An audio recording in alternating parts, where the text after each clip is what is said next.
2, 1. Order, order. This is the Transport Select Committee's evidence session on HS2. We're here in Leeds. As always with HS2, we look at it every 6 months and we try and go on the line of route. We're in Leeds today and delighted to be here. And we're also going to be visiting Bradford in the afternoon. As well as covering HS2, the Select Committee has an ongoing inquiry on the integrated rail plan, and that will feature today as well. We have one witness with us here in the room in Leeds. Can I ask him to introduce himself for the record, please? Good morning, Chair. My name is Mark. Good morning, Chair. My name is Mark Thurston. I'm the Chief Executive of HS2 Limited.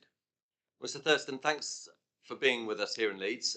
We were with you when we were 6 months or so ago viewing progress of HS2 in Birmingham.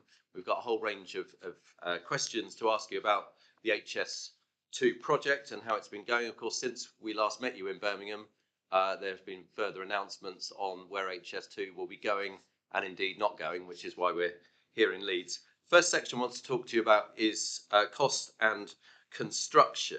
And perhaps if I could ask you, really just as an opener, so you can give us a bit of a summary as to how things are, just for your update on the progress and the future schedules for the construction of HS2 Phase 1, which we'll start with. Fine, Phase 1. Okay, thank you. Well, thanks for having me again at the committee. As you say, this is a useful process for us to go through every 6 months, recognising that we go on the record for Parliament.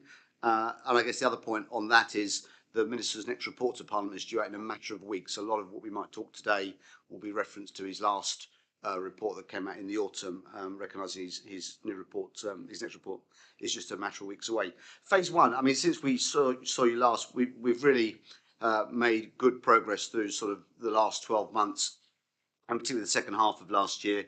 So on Phase 1, about 90% of all our enabling works is now complete. Only this week, in fact, our powers expired for the 5-year powers for compulsory purchase, but we've issued all our notices, so we've secured all the notice we need for the lands. That's been an important milestone for us this week. As you may have seen at the back end of last year, I was in the northeast. We appointed Hitachi Alstom as the rolling stock, the trains manufacturers, a big contract for us in the end of a sort of very long procurement process. That's a big step forward. A lot of work underway on tendering all the systems, and of course the big push last year and we sort of push on again this year is really on main work civils now. So that's sort of the big effort and main effort with the 4 civils contracts. 3 of our tunneling machines are now in the ground. The 4th one will go in later this spring. And across the whole programme now, of which Phase 1 dominates, some 22,000 people working on the project nationally, some 2,100 sort of tier 1 businesses we're working with. We're now north of 800 apprentices on the programme, so we're well on our way to our target of 2,000. And 700,000 trees were planted just before the planting season closed at the end of last year. So the green corridor that we referred to is making good progress. Some £10 million now has gone into community and business funds right along the Phase 1 route. And again, just many weeks ago, we released our carbon net reduction action plan, and we're very much at the sort of heart of the department's work on reducing carbon in transport and transport infrastructure. So it's been a busy 6 to 12 months. We've got great momentum, and of course the push for us this year now is to sort of almost treble the volume of work on civils, which is as we finished enabling works, and of course the stations are now coming out of the ground. We're on site at all 4 stations with 3 of the contractors now appointed, and the interchange station, which is the 4th station just southeast of Birmingham, the tenders are now back for that, and we would expect to appoint the interchange contractor over the summer. So it's sort of, we're on all fronts now on Phase 1, Chair. Well, thank you for the update, and perhaps picking on just a couple of the matters on Phase 1. So the tunnelling through the Chilterns, is that how does that look in terms of the scheduling? Yeah, it's going very well. If anything, the production rates of the 2 machines are more advanced than we would wish at this point. We've even had to slow one of the machines down. One of the sort of important technical factors is, of course, and Mr. Smith will know this amongst others, we're having to sort of put shafts in and there's a sort of technical point where you need to sort of break the tunnelling machine through each of the shafts, but the work on the shafts is progressing very well, and we are very confident that we'll meet our overall time, for the first two machines, the ones that go under the Chilterns. The third machine is going under the Ancient Woodland at Long Itchington, and again, I was there with the Minister only a couple of weeks ago for National Apprenticeship Week, and it's quite a small drive, so effectively we take that machine out and bring it back and sort of use it to do the second drive. So both those drives will be done within the next year. So for the three machines that we've got going, we've got off to a good start. We've secured the resources. The contractors did a good job getting all the materials and the sort of specialist resources into the country before some of the sort of legislation changed around Brexit. But we've got 10 drives to do in all. So we've got off to a good start, but there's still plenty to do. Thank you. And I was also going to ask you about Curzon Street. Obviously, we came and visited that with you and your team. The site had been floored. There was a lot of sort of pipes and plumbing being messed around with underground. An incredibly complex job. How does that look now? Sort of 6-7 months. Yeah, so I was on site first week in January. It's mostly around utility diversion still, as you saw yourselves last time. It's a very complex site. The enabling works contractor, LMJV, are still present. We have appointed Maestro Gardos as our Curzon Street construction partner, and we're working through the first stage of the two-stage contract with them. And that really means we're refining the design, refining the costs, and we get to a point with them, hopefully in the coming months, where they effectively take ownership of the site in full. The enabling works contractor would demobilise, and then we're into sort of full station construction once effectively the platform is created by LMJV. One of the conversations that I remember having with you, or we had with the whole team, was that actually COVID in a way had been an assistance for the project, because other matters have been stood down, which allowed your team, because they were out in the open air, to actually crack on site. So overall, sort of how has sort of COVID impacted you? Obviously, we had issues back in December as well. Yeah, I mean, I think sort of at the macro level, I think the construction industry did a very good job very early on, working with the health and safety executive in putting sort of new control measures in place to keep the sites safe. We've had somewhere around 2,000 cases, I think, across our workforce, and all which in percentage sounds a lot, but in percentage terms is sort of relatively modest. And if you go to one of our sites, they continue to have, we have mask wearing, distancing measures. But actually, in the sort of overall scheme of things, to your question, it's not really had a sort of significant impact on production. We've sort of had to spend money protecting the workforce, but there have been, there are sort of inherent consequences in making sure we've kept the job safe, which has been our primary concern.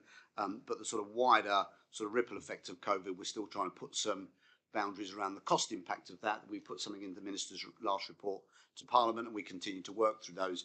But inevitably, it's quite difficult to sort of pick out the sort of specific impact of COVID costs. But in terms of the schedule, we're trying to hold that as best we can. Okay. And turning to cost, what is your sort of latest estimates of the cost of construction for HS2, breaking it down to phase 1, 2A, and the sort of overall envelope? Yeah. So let's take each of them in time. So phase 1, as the Minister reported last time, and I would expect him to report the same, that we are still confirming a forecast within the funding envelope. That's not changed. We continue, as you can imagine, to see volatility in our costs for recognising the scale of what we're doing. And we see cost pressures emerge in some areas, but at the same time, we're seeing opportunities and savings in others. So phase 1, we're within the funding envelope. The spend to date as of the Minister's last report was just under 14 billion.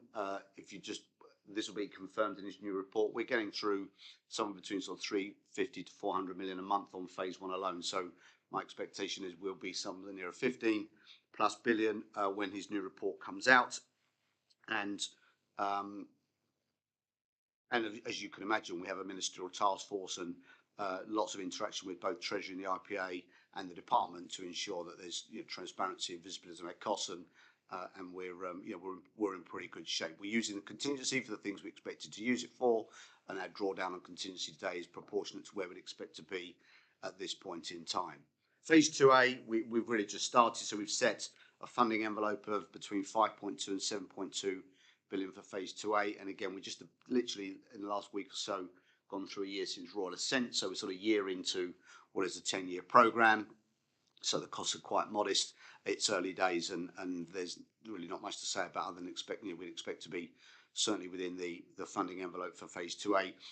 The issue we're more exercised on phase 2A is the schedule and getting the railway between Birmingham and Crewe built in a way that then obviously we can connect the high-speed services onto the existing West Coast main line. There's been a lot of work done and continues work to be done between ourselves, the Department, and the West Coast partner in what the sort of opening state of the railway would look like as we sort of get reliability built up on the new railway and how we interface to the existing railway.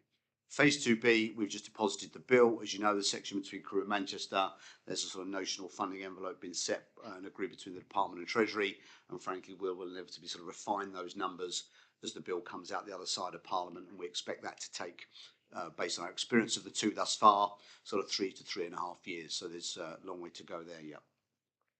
And with the news that the phase 2B eastern leg will not be as ambitious as some may have thought, what does that do to the overall cost envelope? So the last part was the overall HS2 project. What's that going to cost? What's it going to cost now that it doesn't go as far north in terms of new asset?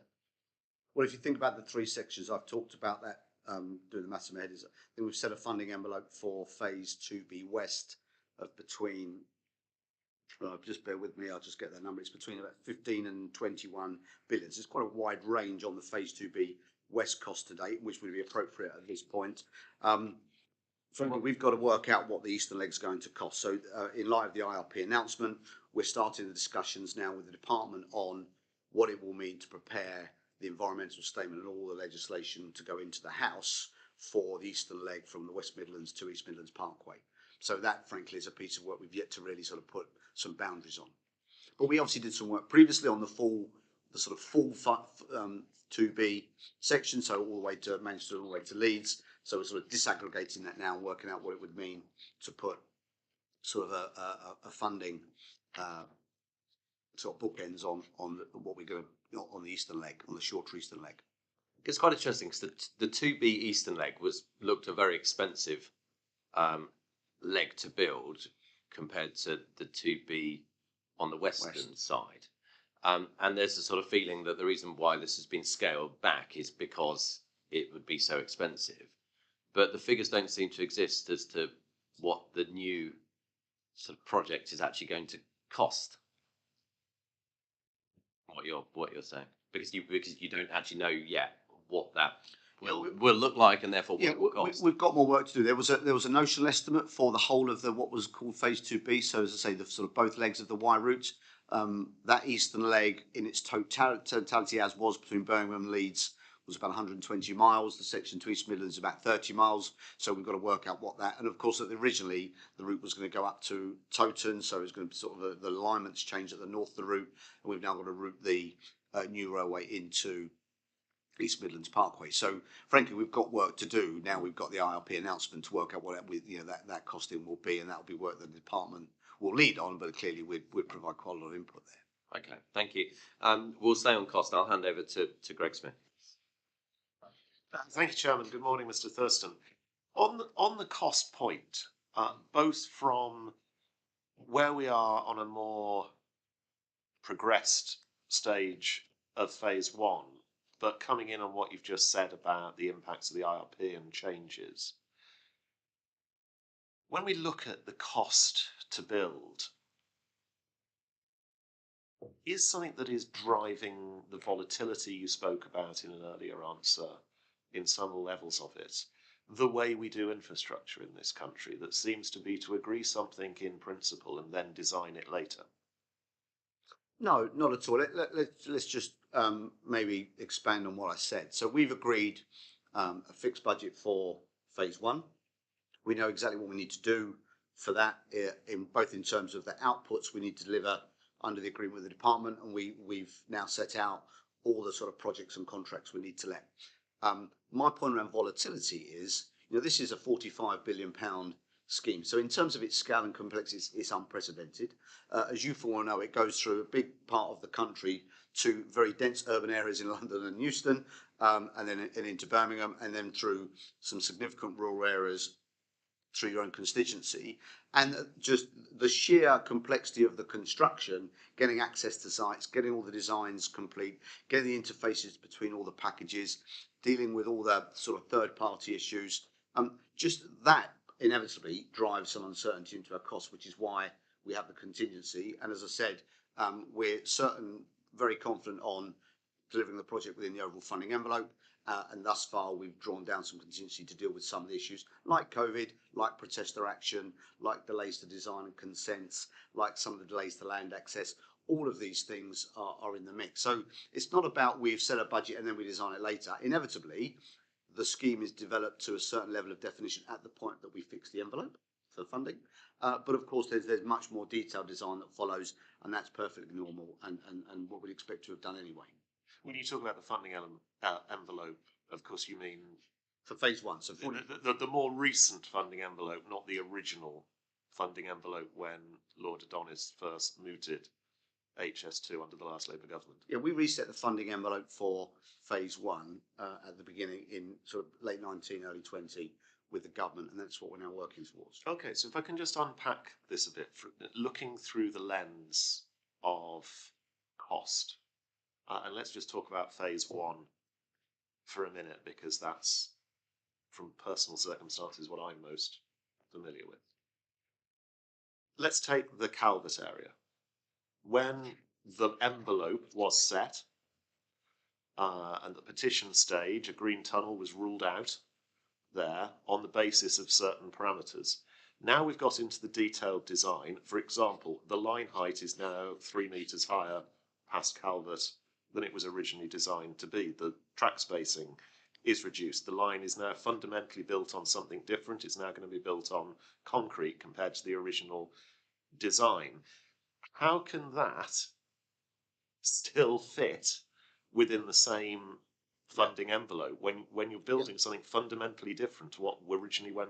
Yeah, I mean that would be one of many examples where what we're now in the sort of throws sort of detailed design and construction planning doing inevitably will be to some extent a variance to what was assumed at what came out of the House when the bill was passed in select committee. I mean, two things that the bill does for us. One is it absolutely defines the geographic boundaries of the railway, so effectively what we call the red line. So we have to work within that. It sets certain parameters around sort of height and topography of the route. The other thing, of course, that the bill does is set a whole series of undertakings and assurances that we need to meet, and they equally provide sort of constraints and requirements that we need to meet. But at the same time, we would absolutely, and it would be a very legitimate thing for us to expect our supply chain partners to take the scheme as agreed in Parliament, and then value engineering that to give the most optimum value for money solution. And that value for money solution isn't just driven by cost, it's about railway performance, it's about impact on the local environment. And of course, when we get on the ground physically, do the ground investigations, understand some of the other local constraints, the final design could well be different from that was agreed at quite high level at the point of the Act being passed. And again, that's totally legitimate, and there are lots of examples of that right along the route. So your personal experience of Calvert is one of many that where we've looked to improve the final solution for a range of reasons from that sort of much more coarse, high level option that was developed through the House. So from that, again, keeping this in a cost focus, so much has changed in that example I gave you in Calvert. I could give many others, not least actually the tunnelling under the Chilterns that has changed, not in my constituency. You're saying that there is still scope to stay within an envelope of spend and make significant changes. Therefore, how can it be that it's very common for communities, for parishes, for local authorities involved to get a very quick no when they propose something positive, like revisiting a green tunnel at Calvert, but that so much can change within HS2's own design? Yeah, and many of lots of examples. I mean, as you and I've discussed, we'll take the specific aspirations of local people at Calvert away and make sure we have taken all of their sort of requirements into consideration. And there'll be a range of reasons why we've currently got the scheme that we've got. There are lots of, again, examples of where we are on the ground now with our designers and contractors, finding solutions for building the railway that were at odds with what was originally agreed, but within the overall confines of the Act, certainly within the confines of what we've agreed from a funding point of view, and invariably is to make a more optimum scheme, both for the final railway, and again, lots of examples where we are looking to, I mean, as a case in point, we've put a fairly significant conveyor system to move material away in Buckinghamshire. Now, that wouldn't have been necessarily in the thinking. I think that particular conveyor system, which will move a lot of the material around Great Missenden, will take somewhere north of 70,000 trucks off the road, because we're using sort of mechanised means to move what will be ultimately thousands of tonnes of material. So there's lots of issues like that where not just the final scope, but the methodology for building it will inevitably develop and change as we get more into the detail. Okay, my last one on this cost question is, and you referenced it in an early answer, that your powers for land acquisition have now lapsed, but you have taken quite a lot of land, certainly through Buckinghamshire and along phase 1 in the last 12 months, where there is certainly a sense on the ground that not all of that land is needed. I give you an example of Stoke House in Stoke Mandeville, just outside my constituency, in the Aylesbury constituency, where for 18 months there has been some level of negotiation going on that didn't reach a conclusion, so they then got notice, well, we'll just take all of the land. And there's these vague assurances saying it'll be all right. But when we see examples like that of what, to a community perspective, seems excessive land take compared to what can possibly be ultimately needed for the railway, surely there's a huge cost impact and a cost uncertainty on this take the land, ask questions later approach that is what on the ground we are seeing. Yeah. So it's not a case of taking the land and ask questions later. So in every case, we will only want to try and take the land that we actually need. In some cases, the amount of land we need is determined by the design, and in lots of instances, the detailed design isn't sufficiently developed to allow us to understand exactly the land that we need to take. So the right thing for the project to do is take, in some cases, more land than might seem apparent to local people. Of course, the other important point is we only need a lot of this land permanently for a period to build the railway, and a lot of the land we only take on a temporary basis. And one of the sort of pieces of work we'll do with the DfT this year is what we've sort of called the land disposal strategy. So in many respects, a lot of that land will get returned to local use, and what we'll look to do is try and get as much of that back away out from sort of under the auspices of the project and back into local ownership as soon as we can. And there's, again, lots of examples like that. So yes, our powers have expired. We've issued all the notices. We haven't actually acquired all the land yet, but under the Act, we need to make sure we've issued all the notices for the land that we need, which we've now successfully done. There's quite a long tail of acquisition still to complete. And of course, that's what the Act does. It gives us the powers to get the land to build the railway, both to permanently host the railway, but also land to allow us to build the railway. But where we don't need that land, if you look, for example, at the tunnelling site at the South Portal, huge area there that we've taken to build both the viaduct over the Colne Valley going south and the tunnel going north.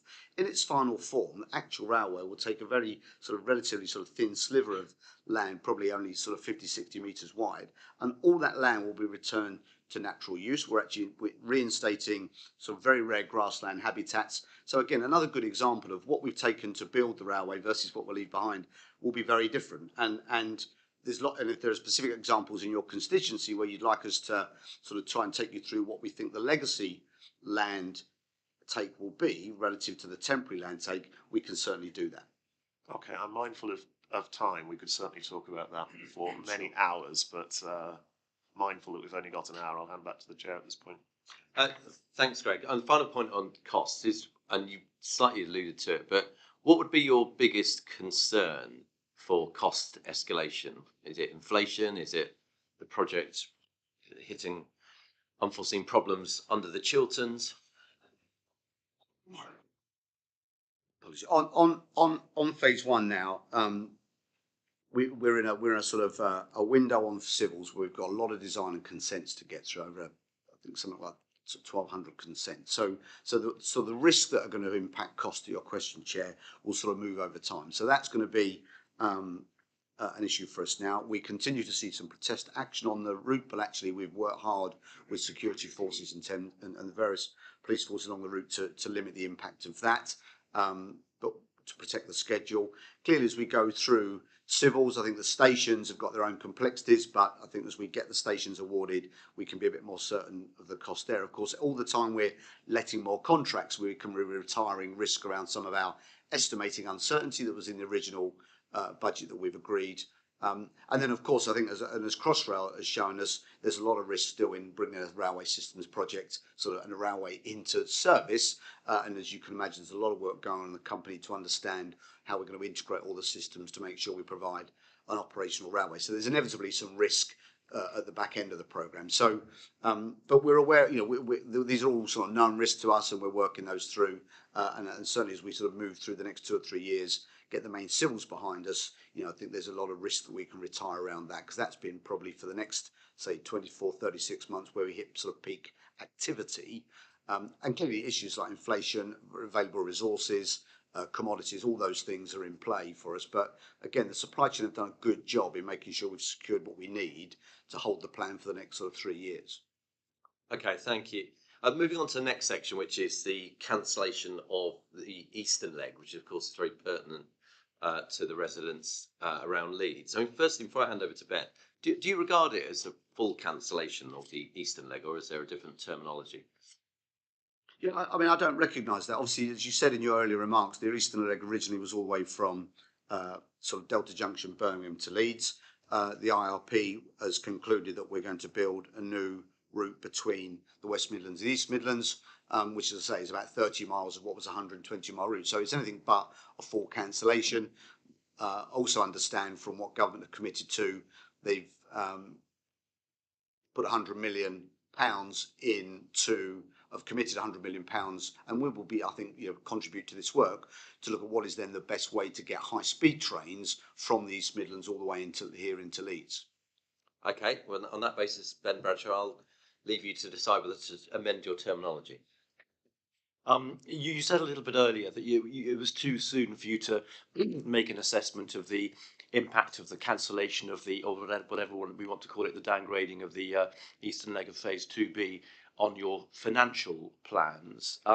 Would the same be the case on your engineering plans? I mean, I assume if you haven't been able to make an assessment of the financial implications, you haven't made an assessment of the engineering impact either.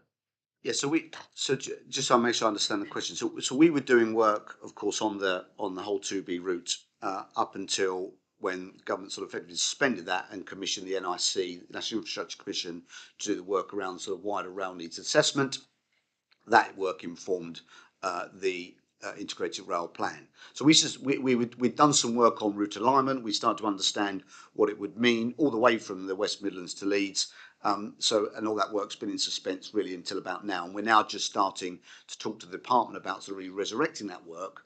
And then to your question, understanding some of the technical and other sort of logistical and practical issues around building a 30-mile new railway from the West Midlands into the East Midlands. Particularly, as I've said, at the top end, we've now got to get onto the existing network and get into East Midlands Parkway. So that'll be work that I would expect to play out over the next couple of years. We've got to we've got to dust off some of the work we started to do on the environmental statement, which is sort of the most important piece of work we have to do that informs the hybrid bill we need to deposit. And we've got to really, frankly, sit down with the department and I guess we'll be guided by ministers to what the overall timetable for a bill deposit will be as well.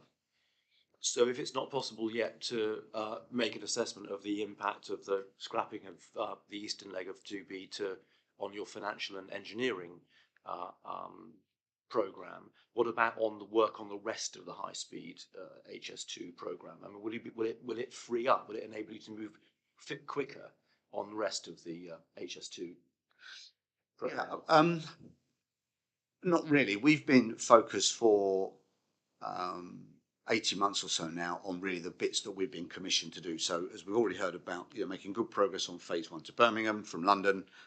We're a year into Section 2A to Crewe, and there's been a lot of work, certainly over last year, to get the hybrid bill ready for deposit, which we did on the 24th of Jan. So that's been our focus. That's where our resources have been. We had consultants working with us on the eastern leg.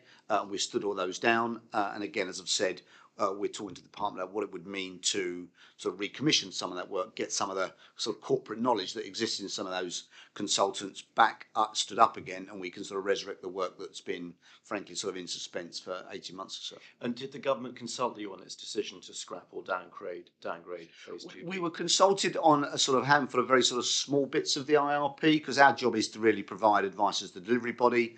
The expectation was that any new routes that were going to drop out of the IRP, like the eastern leg, like the section either side of Manchester, that HS2 Limited would be the entity that the department would turn to develop that scheme and promote it and take it forward in delivery. So they were the parts of the document that we got sort of cited on and were consulted on. The rest of it was really for the department and ministers. And were you given an explanation for the decision? No more than anyone else has in the public domain, in that the government, I think, has clearly taken a view on what, based on the NRC advice and other advice, what the sort of rail needs of the north need to be, and have clearly had to make a decision around where to invest. So we stand ready now to work with the department to bring forward the scheme on the eastern leg to the East Midlands. Because the business leaders we were speaking to earlier said they hadn't really been given an explanation from the government as to why they scrapped the eastern leg. And arguably, I guess that's a question for ministers in the department. But your understanding is it's because the government believes that what it's doing instead is better overall for rail, or because it's a money issue, a treasury money issue? Well, clearly, HS2 and this committee is well aware of some of the other sort of wider sort of macroeconomic constraints the government has got in the current climate, and the rail sector generally has been a big draw on funds. We've kept the railways going through a difficult period. It's good to see, again, as this morning's press, passenger numbers are starting to get back to pre-pandemic levels. So governments have to make difficult decisions about where to invest in infrastructure. And as I say, we are well on our way in getting the route built all the way to Manchester now, with 3 phases live. And my expectation is in the next few months, we will start thinking about this sort of 4th phase between East and West Midlands. And are you confident that the Treasury is taking zero carbon into account when it makes these decisions? Because we heard from the business leaders earlier that they think the impact of this is going to be catastrophic in zero carbon terms for this particular bit of the region. Okay. I can't comment about this particular region. What I do know is we have targets for no net loss of biodiversity in the first 2 bills, so 1 and 2A. My expectation is that as the 2B West bill passes through the House, we will look for biodiversity net gain. So there will be an expectation we will improve the impact on the natural environment. And we're doing a lot of work. I mentioned earlier, one of our sort of key milestones since I've been in front of this committee last time is to issue our own carbon reduction action plan. It's not so much about loss of biodiversity, it's about modal shift from car to train. Well, what we do know from the analysis we've done and some of the business case work, and certainly if you look at where countries around the world have invested in high-speed rail, they've seen that shift. If you look at sort of carbon, even in Kent with high-speed 1, and seen the removal of cars and lorries off the motorways as people are increasingly using the rail network. So we know that train travel is 7 times greener than driving, and it's 17 times greener than flying. So certainly I think once the route from London to Manchester is connected and you can make that journey in just over an hour, then you would expect, as we've seen, for example, getting from London to Paris, that you'd see a shift in time. And that in turn has an impact on the government's wider commitment for net zero in 2050, because the transport system now is the biggest generator of carbon in our economy, bigger than our energy system. And I think train travel has got an important part to play to decarbonising our broader economy. You said a moment ago that you haven't had any Brexit-related problems because you've done a good job at getting stuff in before the new post-Brexit rules came in. Are you experiencing any Brexit-related labour or supply problems now, or do you envisage doing so in the next few years? Just to be clear, we have seen some problems. We've had to work around some new legislation. So, for example, our civils contractors have all got European partners. Not unreasonably, their expectation was that some of the capability in Europe would be able to come into the UK.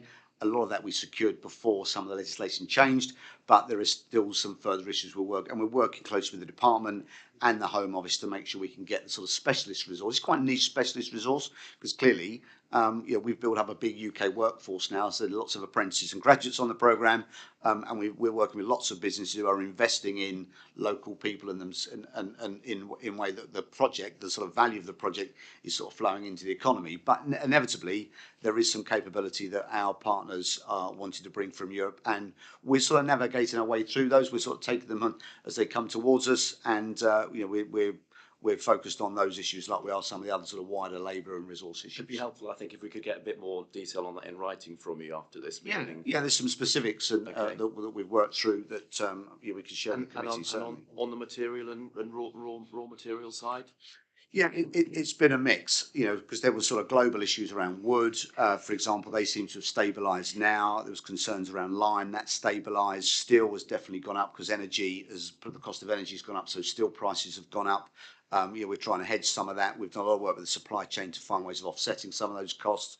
Again, aggregate, when there was a big issue, you go back a few months around cement. A lot of that was COVID related because a lot of the production got sort of suspended, and then this was this sort of hockey stick effect of activity around the wider construction sector, and HS2 got sort of somewhat sort of involved in the sort of media coverage around cement supply in the country.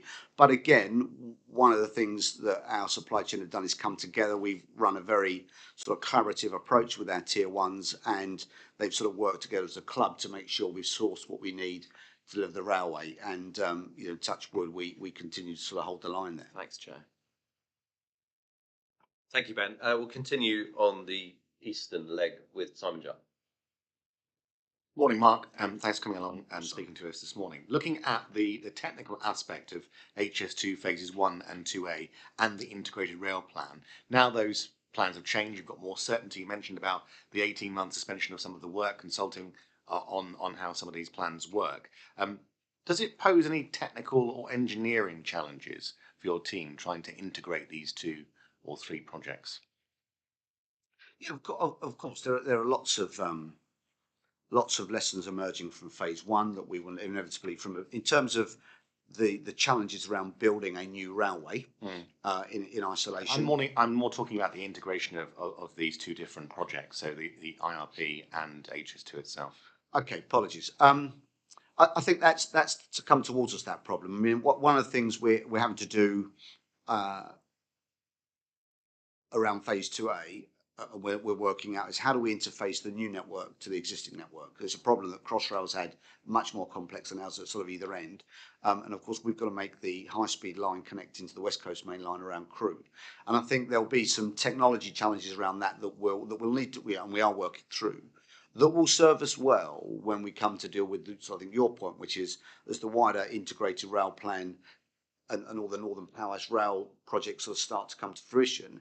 And I think a genuine challenge for the department that we're talking to them about is how are they going to sort of take a holistic view of all these different projects and make, and obviously keep the network whole, recognising you've got a mix of new and existing. So, I mean, they're known problems, but history would say that they are things that we should be pretty vigilant about how we go about them. We've not really got into what it means to bring the new high-speed route into the East Midlands yet, but again, from a technology perspective, it's not unproven, but we're going to have to work out the sort of the physical and technical challenges around flighting high-speed trains into a conventional station, and that'll be issues around power, gauge, access, things we know about, but they're all things we're going to have to sort of work through in the coming months and years. How's that affecting your bandwidth when you're thinking about, the current phases of HS2 and the amount of work already involved? Basically, the government has landed you with a whole new load of work, haven't they? Well, what's not been determined fully yet is who's going to take responsibility for what. I mean, frankly, the department have got 2 vehicles by which they can get the work of the IRP done. Us at HS2 Limited for what we call new routes, because that's the bit we sort of understand and have done a lot of work on, and Network Rail in its current form for work on the existing railway. Inevitably, there are shades of grey in those 2 points where we're going to have to work closely with Network Rail to make sure that the sort of integrated railway system hangs together, where you bring new and existing into play. And we've got examples of that already, as I say. At Euston, for example, do a lot of work. Old Oak Common, we're doing a lot of work with the department. Crewe is another case in point. Equally, on the western leg, we'll have to work out how we're going to get high-speed trains into Manchester Piccadilly.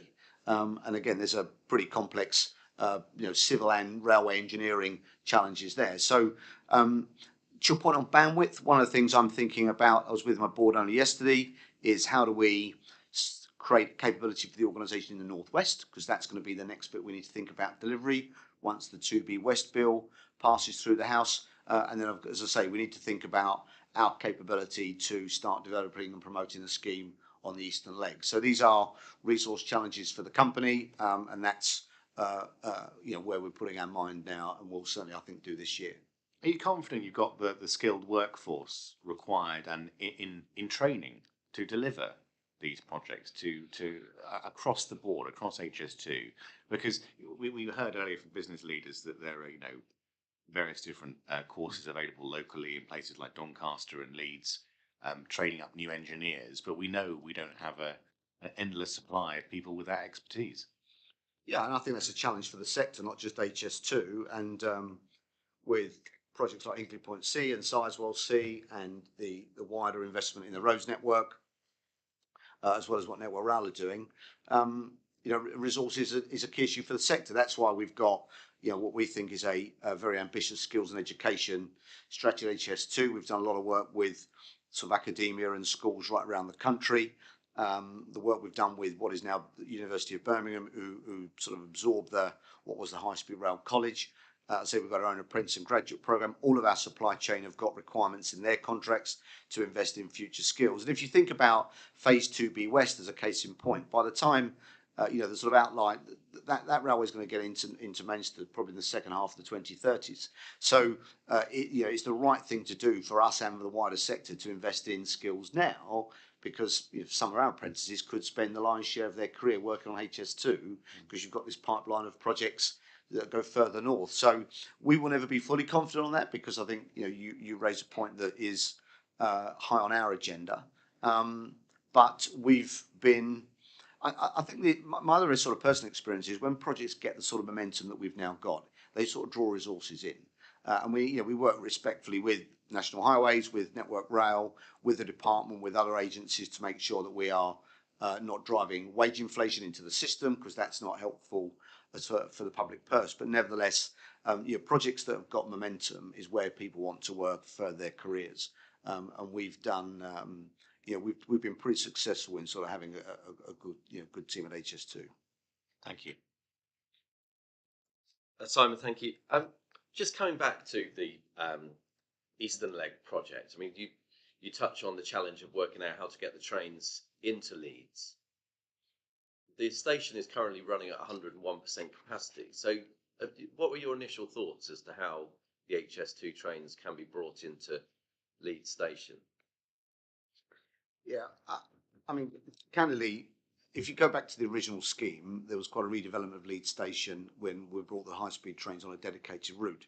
That 100 million that I referred to, that the government have committed to, that we will undoubtedly be part of the debate with them and Network Rail, is what is really the answer to that question. So there's quite a lot of what I call feasibility work that we need to do to work out both what is the right way to flight trains from the East Midlands into Leeds, and then to your question, how we physically get trains in and out of Leeds as a sort of termination point. And that's really work for the next couple of years. That's not an insignificant amount of work to do. It's all very it's all the technical challenges and the rail operations challenges are all sort of known issues for us. But the reality is, working that out in practice between ourselves, the department, and Network Rail is the task in front of us, Chair. And no one should be under any illusion as to sort of how complex that will be. But having talked to the minister, I'm very clear that the government is committed to get the high-speed trains into Leeds. And if you think that you'll run a high-speed train from London to the East Midlands in not much more than an hour, then to get further on to Leeds, it will have a sort of significant impact on not just the journey time to Leeds, but of course it will put, in the long run, much greater capacity onto the existing routes, for example, the East Coast Main Line. Because the business panel that we had the round table with beforehand were talking about the difficulties with Leeds Station, the inefficiencies. One of them referenced it as the sort of third most delayed station in terms of knock-ons. So, I mean, that's only going to get worse for Leeds residents rather than better, with HS2 trains coming in to the existing station. Well, again, I'm not sufficiently familiar with some of the sort of idiosyncrasies and challenges of running Leeds Station in its current form. That'll be part of the work we need to work through in the fullness of time. And I suppose just to bring that section to a sort of conclusion, I mean, you're a passionate advocate of what HS2 can do. If you look at the community here, the eastern leg would have improved connectivity for 13 million people, so that's 20% of the population. Currently, 72% of all journeys are undertaken by car in this area that I'm referring to. It just feels like a massive missed opportunity.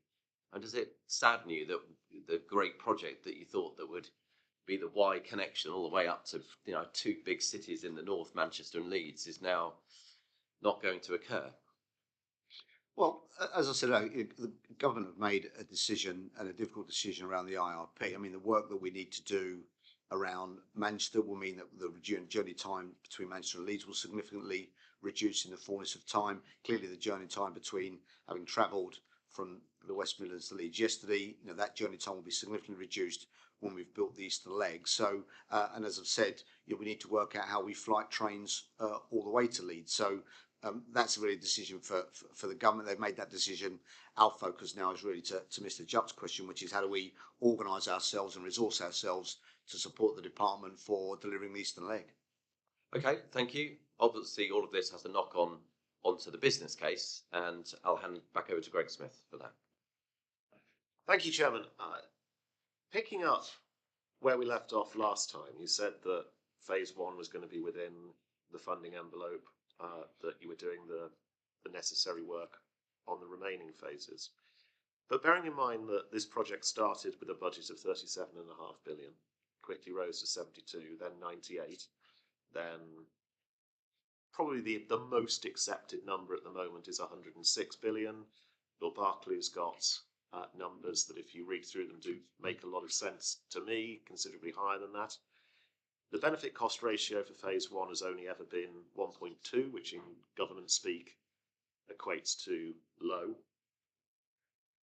Having taken a leg out of HS2, what is the new BCR of the whole project?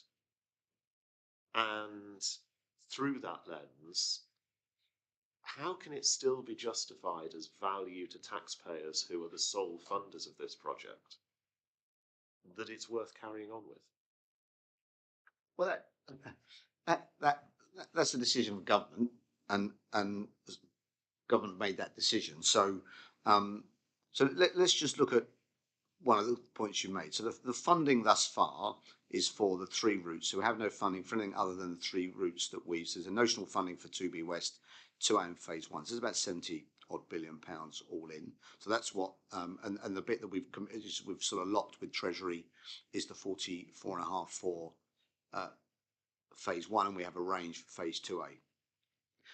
If you take the business case in turn, if you the modelling that the department did, that we supported them on for phase 1, 2A and 2B West, gives you a BCR of 1.2. I think we need to look beyond the straight business cost ratios on this project and look much more strategically about what this project's going to do for the economy. If you think about the points that the chair just made about people's disappointment around in Leeds and the fact that the north needs much better connectivity, completing HS2 in the way that government have committed to in the IRP, looking at further ways through the other additional funding government are going to make available to find a way of getting high-speed trains into places like Leeds, will profoundly change the connectivity of the northern cities, put massive capacity into the existing system. To the earlier point, will do make a significant contribution to the reduction of the carbon footprint of the area because of the car use and seeing a migration from cars onto trains. So I think we need to look at those sort of wider strategic issues as why this project is so compelling. And if you looked at just the BCR, for a lot of transport projects, the Jubilee Line extension's a case in point. Wasn't even, I think, one at the time, but actually profoundly changed that part of London. And if you could never imagine we'd have ever hosted the Olympics, or you wouldn't have seen the expansion of places like Stratford and beyond without extending the Jubilee Line out to Canary Wharf and Stratford. So I think for me, to the point the chair made, I'm absolutely convinced this is the right project for the country. We're seeing what it's doing now to drive investment in skills, investment in innovation, what it will do in the long term for connectivity between the major cities of this country, then that, I think, for me, is the sort of compelling case. If I can come back on that, BCRs have been the mechanism by which government have been held to account on making decisions over taxpayer-funded projects for some considerable time. The overall BCR and HS2 previously, before the eastern leg was scrapped, was low. It was 1.2. So just so that we can have it for the record, what is the BCR now the eastern leg has been scrapped? To my knowledge, that has not been modelled. So the business case for the eastern leg as a standalone piece, and it won't be modelled until we understand what the costs are. And we've only just had the decision from the IOP. So to the other question, until we understand what we think the eastern leg will cost to build, we can't feed that into the model that calculates the BCR. The BCR we have got is for the section between London, Birmingham, and Manchester, and that, when the last time that was modelled, is 1.2, which under Treasury guidance, as you say, is undeniably is low. But my point is, government have made the strategic decision to invest in this railway, and government must believe, ministers must believe, that this project ultimately is value for money in the long run. The other point I'd make is, many of these, the way the transport modelling in particular works, is done over a 60-year life in terms of the return on that investment. We're building a railway here that's going to last over 100 years. So again, there's a sort of perspective on the numbers for me, which sometimes gets lost when we get sort of fixated on sort of benefit cost ratios, because there is a much broader, more strategic issue, and frankly, government have made that decision. And my job is to respond to that with the company to make sure, we deliver the project, we make it value for money, because that's where I'm very much focused. And we will work with the department and help them understand the business case for the eastern leg and the other parts of the route in the fullness of time. Okay, so let's look at it another way. The Infrastructure Projects Authority.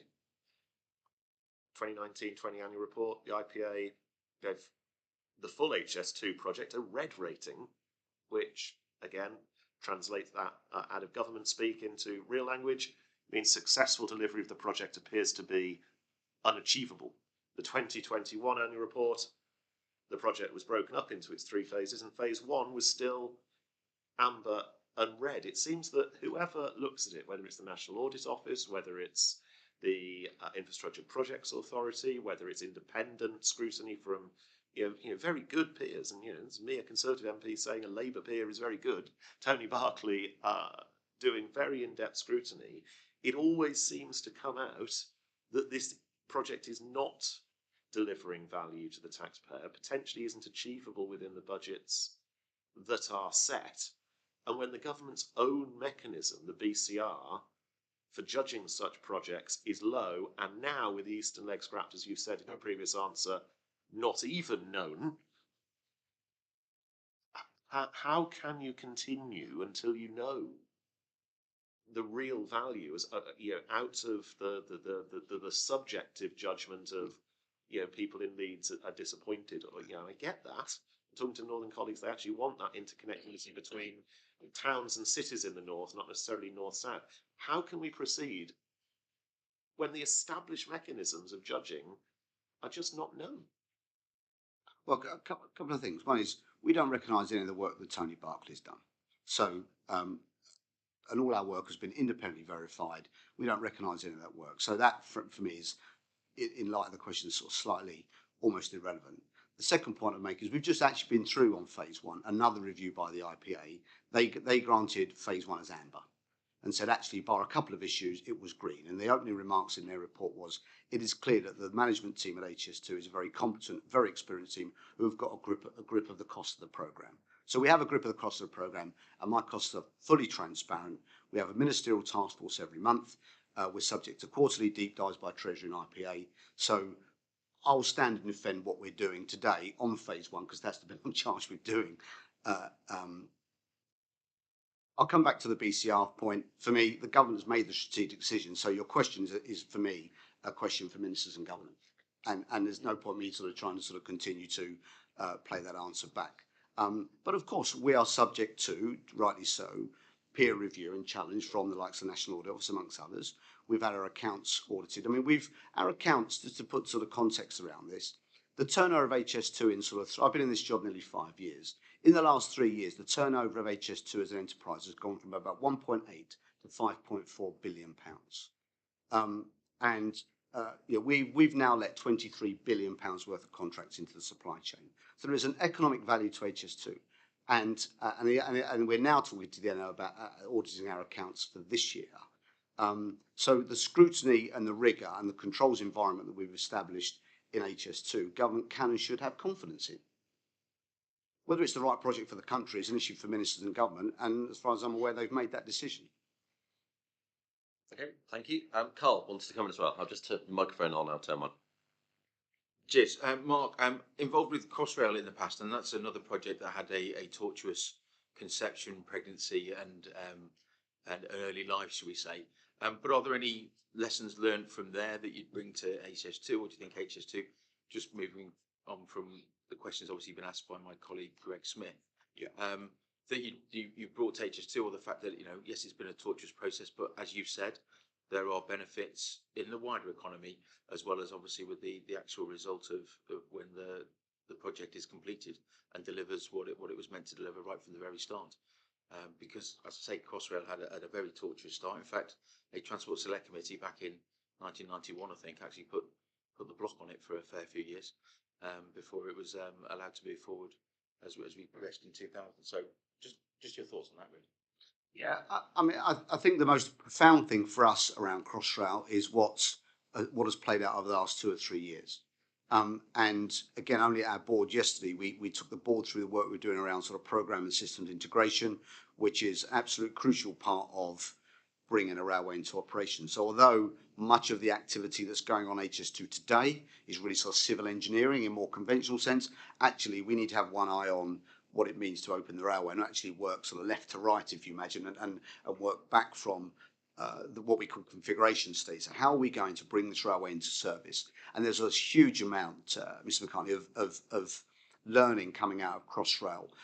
And that's just not learning around how you sort of manage the integration between contracts, between the various systems, but actually how the organisation, how we as HS2 Limited organise ourselves as the programme integrator and make sure we bring all the component parts together. So it's it's been painful for Mark Wilder and his team at Crossrail. I think they're nearly there in getting Crossrail open. I think for us all, actually, seeing what a 21st century railway looks and feels like when Crossrail is open will be found, and it will clearly change the way people travel around London.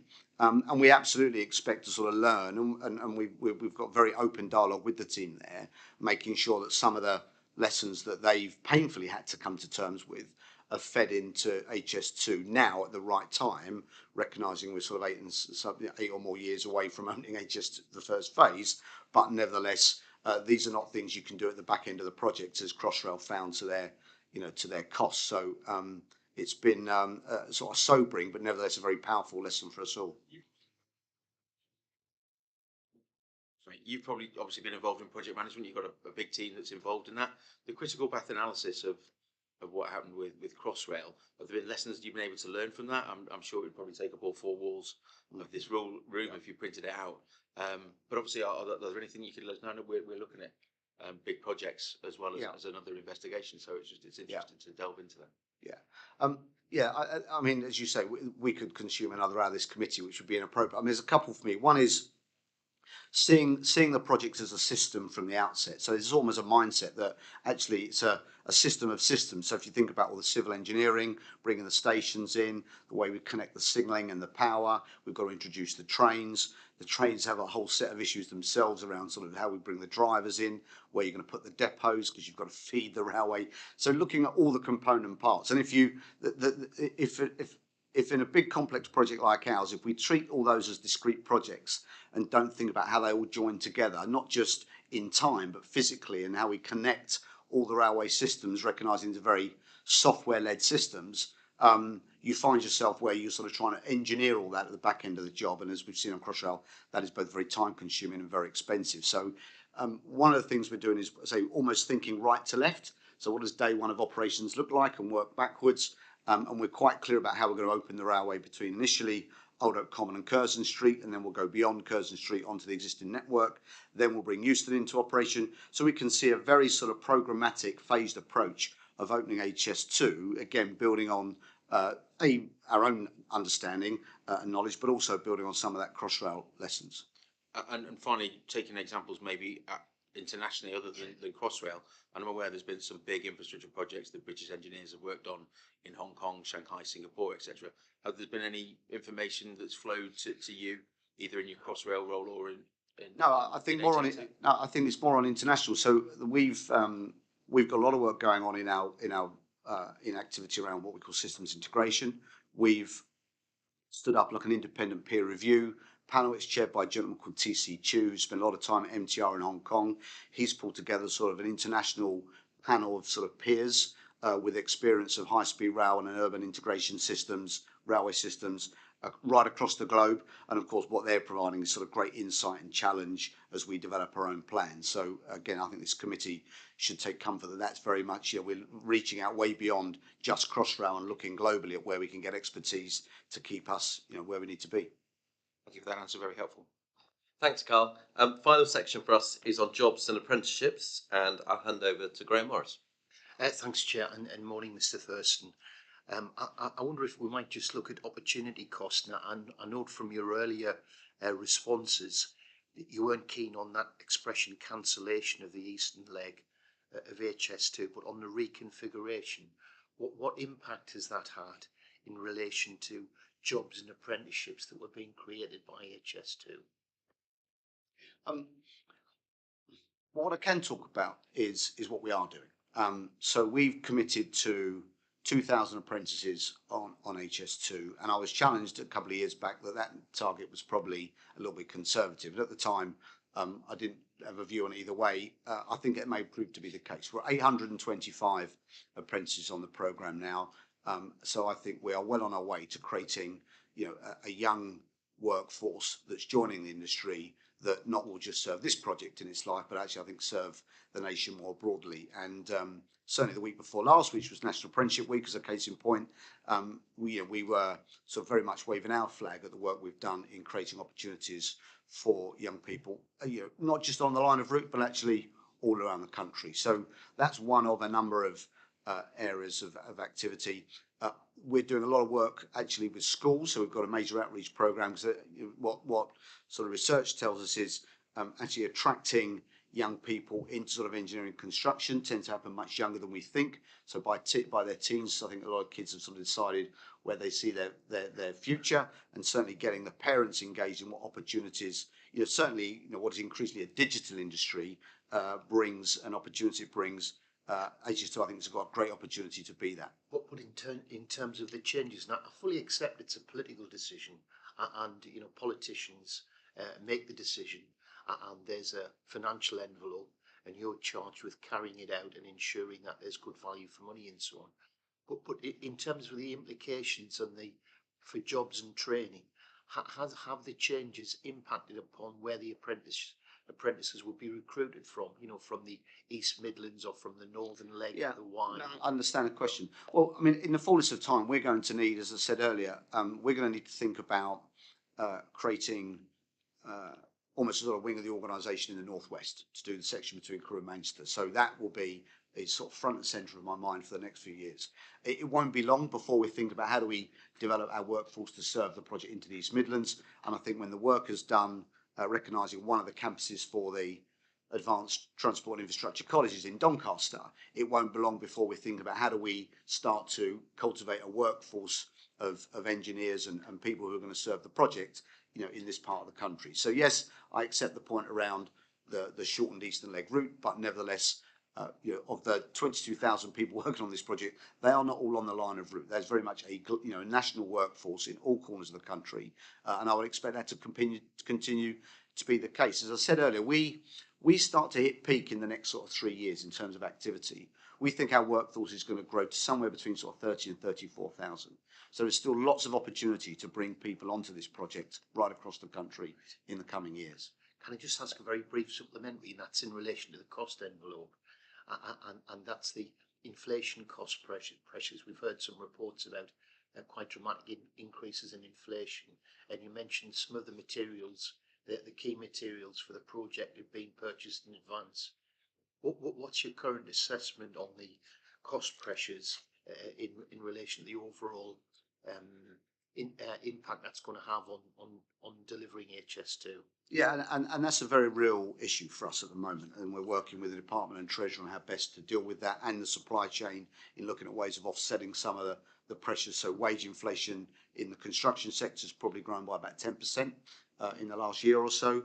We've seen it, as I said earlier, in some of the materials and commodities, and that's a very real sort of challenge for us. One of the opportunities, frankly, of HS2 is because of the scale, and when we bring our contractors together, we've got an economy of scale through the buying power, whether it's through aggregate or steel, in a way that we can drive best value. But that will be, I think, we're seeing actually a little bit of a levelling off of some of the inflationary pressure in some areas, but I think all the sort of wider economic indicators suggest that that's going to be with us for a little while. I think we're in the highest inflationary situation for the best part of 30 years, and our project's not immune to that, like lots of other parts of the economy.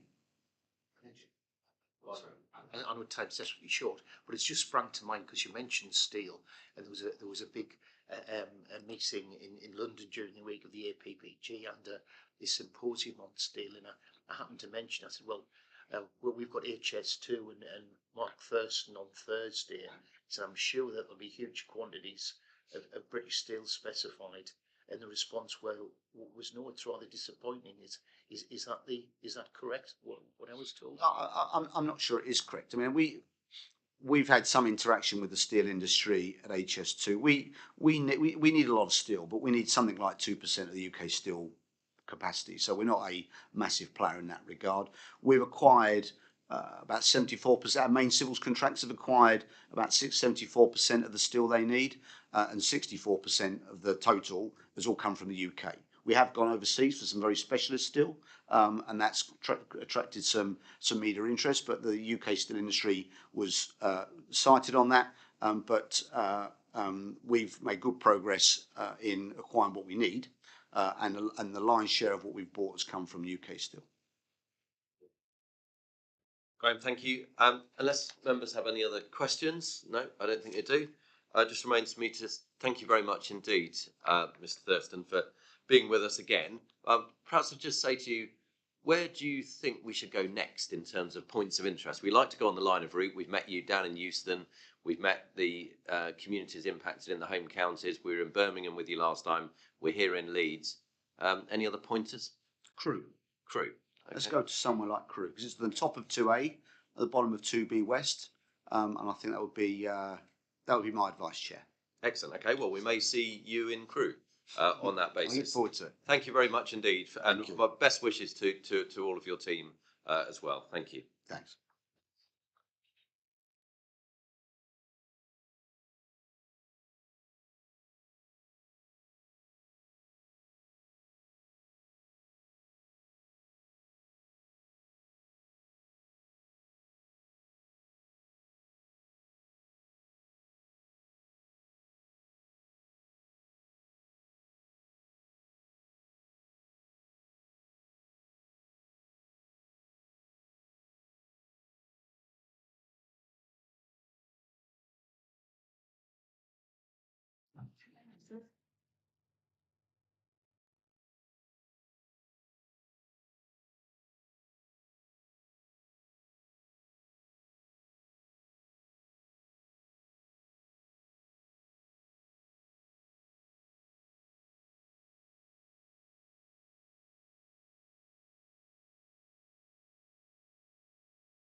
Okay, we're back. For the record, one of our members is jobbing as an engineer.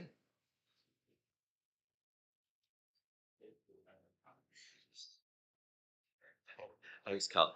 So for the record, perhaps if I can ask our second panel to introduce themselves.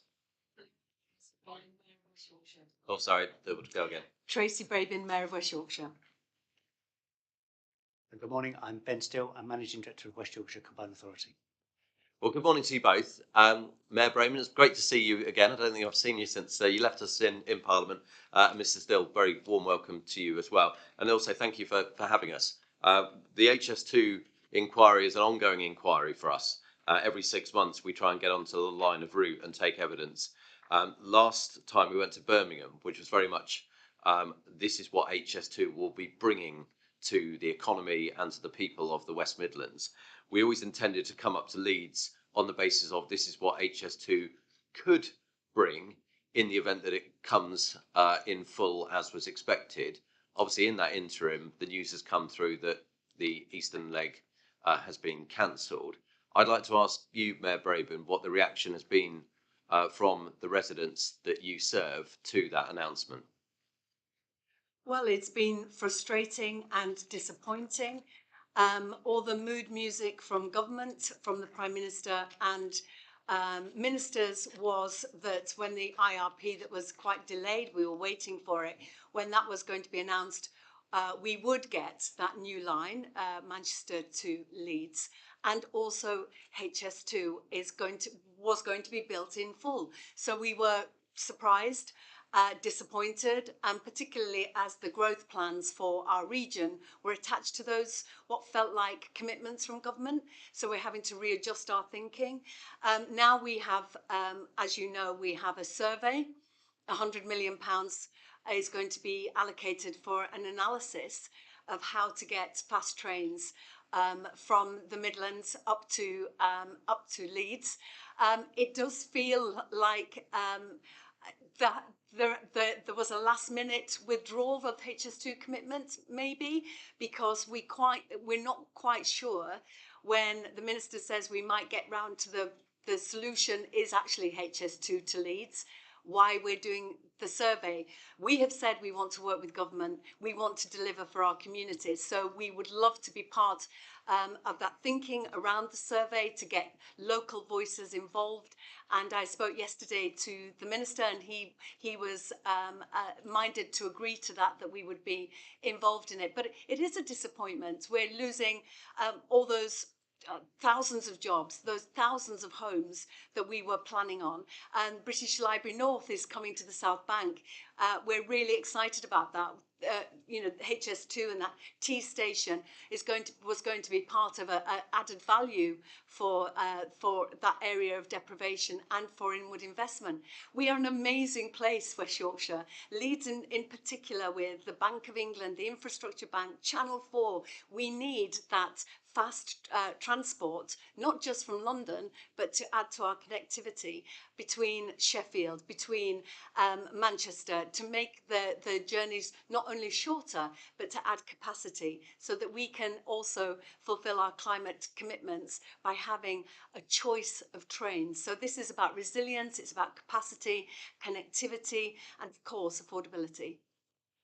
Well, thank you. And we heard from business leaders from the area first thing this morning when we had a private round table with them, and they gave us some idea of the sort of scale of disappointment and the impact. We will also be going off to Bradford this afternoon to actually meet with the community in Bradford. I'd like to ask you though, what sort of discussions, what consultation did you have with the government ministers when it came to this decision? Were you consulted? Did you find out when everyone else found out? We found out when everybody else found out. And did you manage to uncover the reason why these changes have been made? Do you believe it's purely down to cost, or are there some logistical reasons why it's just too difficult? Well, Chair, we are as perplexed as so many others. We don't quite understand why, when government has spent many millions of pounds investing in TfN and their expertise to develop a sequence of options, that the most suboptimal option was chosen. It can only feel like they've run out of money, because the added value is so huge and also chimes so clearly with government's targets on levelling up, on the climate emergency. we can only assume its cost.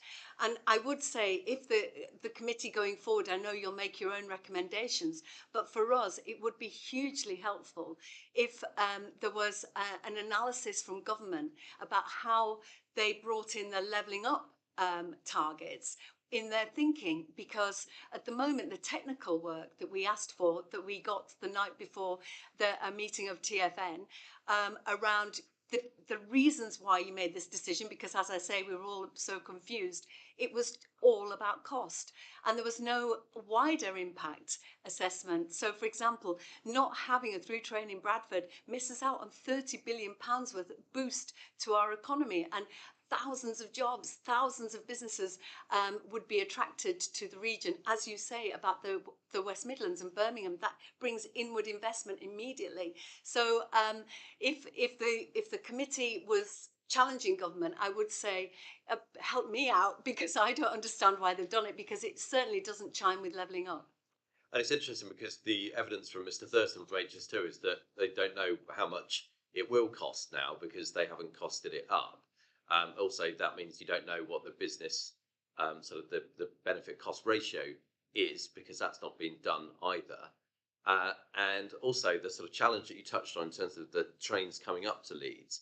We understand that Leeds station is currently running at 101% capacity. That's right. And has infrastructure challenges and causes delays. Are you concerned that bringing HS2 trains up to Leeds is actually going to make things worse rather than better in terms of the station as a whole? No, not at all, because we have a plan for that. We have a T-shaped station that would handle HS2, but also give us greater capacity elsewhere. But if I may, Chair... But just going back to that, Member, I mean, that now won't be delivered, will it? Because, as you said, the £100 million isn't going to deliver the station improvements that you'd need to deal with the capacity. But there is a survey that is going to look at that, and we would encourage government to look at the capacity of Leeds Station. We can't continue as we are, irrespective of HS2, because if I may, Chair, we in October 2021, we were the second fastest back to recovery after Liverpool at 97.05% of pre-pandemic, and that's when restrictions were lifted. And 31 million journeys start or end in Leeds, 5 million journeys pass through, and at the weekends we're at 45% more capacity than pre-pandemic. So our station is at creaking point. We absolutely need that investment, and you'll be going to Bradford, and so often standing at the station, waiting for a train. There are so many trains waiting to get in. Freight is going through Leeds Station. Any delay, a poorly person in Dewsbury on a train can stop Leeds moving. Over the last few days, when we've had flooding, you'll have seen on social media pictures of Leeds being flooded. All of that congestion just ground the whole network to a halt. So it's the resilience as well. It's not just Leeds Station, and making sure that's fit for the future. We can't buy in problems that we will not be able to unpick in decades to come. Ben, if you wanted to come in. Thank you. If I may, just to add to that, we understand that the £100 million that will be spent on examining the options of getting HS2 trains from the East Midlands to Leeds and beyond. The full range of options are going to be included in that study, which goes from the original HS2 proposals right through to threading trains through on existing infrastructure. So we accept that the £100 million isn't actually to build that infrastructure, but it is certainly to understand what's the best way to fulfil that brief. Okay, well, thank you to both of you. I'll hand over to Ben Bradshaw, continue on with me. So you, as the elected mayor, have not been given any explanation from government ministers for this decision? No. But your supposition is it's just that they've run out of money? Well, we've asked government to help us understand their thinking. I've written to ministers. We were given the technical details about their thinking, and it is because they say it is cheaper and will deliver sooner. But I would like to challenge that, because their sooner delivery is actually changing the language of the Transpennine upgrade into Northern Powerhouse Rail. So actually, it isn't going to be delivered. Our preferred option isn't going to be delivered sooner. It's going to be a sort of hybrid. And whether that's going to be delivered sooner, I'm not sure, because it's in 2 phases. So we just don't know. And I wrote and asked, and it seems to be about the money. We heard from the business leaders earlier that they have a real concern that this will hamper the essential modal shift from car to rail if we're, as a country and you as a region, are to achieve your zero carbon targets. Is that a concern you share, and have you been given any indication from government as to whether zero carbon was taken into account when it made this decision? I'm glad you've raised that, Ben, because there was no indication that this is in any way around carbon reduction. And in Yorkshire, West and South Yorkshire, the border is porous. We have 42,000 commuters every day. The majority of them go by car on the M1. We know that if you don't get freight off the roads and onto rail, we'll never hit our carbon targets. So when I try to make the point that this is not about speed, it is about further capacity, we haven't had any indication from government that they were thinking about either levelling up or climate change. You mentioned earlier some of the investments that Leeds and the wider region have enjoyed in advance of this decision. What investment and growth and economic impact do you think will now be jeopardised by the decision that you were hoping and expecting? Well, every year that HS2 isn't built, we lose £1.7 billion worth of growth across the region, and it's impactful. And there's also going to be an element that is unquantifiable, which is about opportunity. The talent in our region, will they have the opportunity to those great jobs, to those colleges? And I ran an outreach piece of work called Tell Tracy, and there's a digital business can't get the staff because people don't want to commute across the Pennines, partners getting home from work at 10:45 in the evening. Student at Leeds who's trained from Liverpool takes over 2 hours, the same amount of time it took his dad in the 60s and his grandfather in the 30s, and young people living out of the city centre not being able to take part in the nighttime economy because trains home end at 11 o'clock. We can't necessarily quantify the missed opportunity. That's why I would encourage the committee to ask government, have they taken that into account, that levelling up strategy, because it can't just be about Michael Gove. Transport and the Treasury must be part of that conversation. And have any specific transport or regeneration schemes already been put into question or cancelled as a result of the recent government decision? Well, there is a plethora of surveys now rather than delivery. And obviously we want those surveys to be undertaken at speed. Surveys about the East Coast Main Line, surveys about how to get, as I mentioned, fast trains from Sheffield to Leeds. Whether that's a solution, I really don't think so, Ben. Mr. Still. Thank you. Just to add to the Mayor's previous answer, it's not so much that there are schemes that have been cancelled or changed as a consequence already.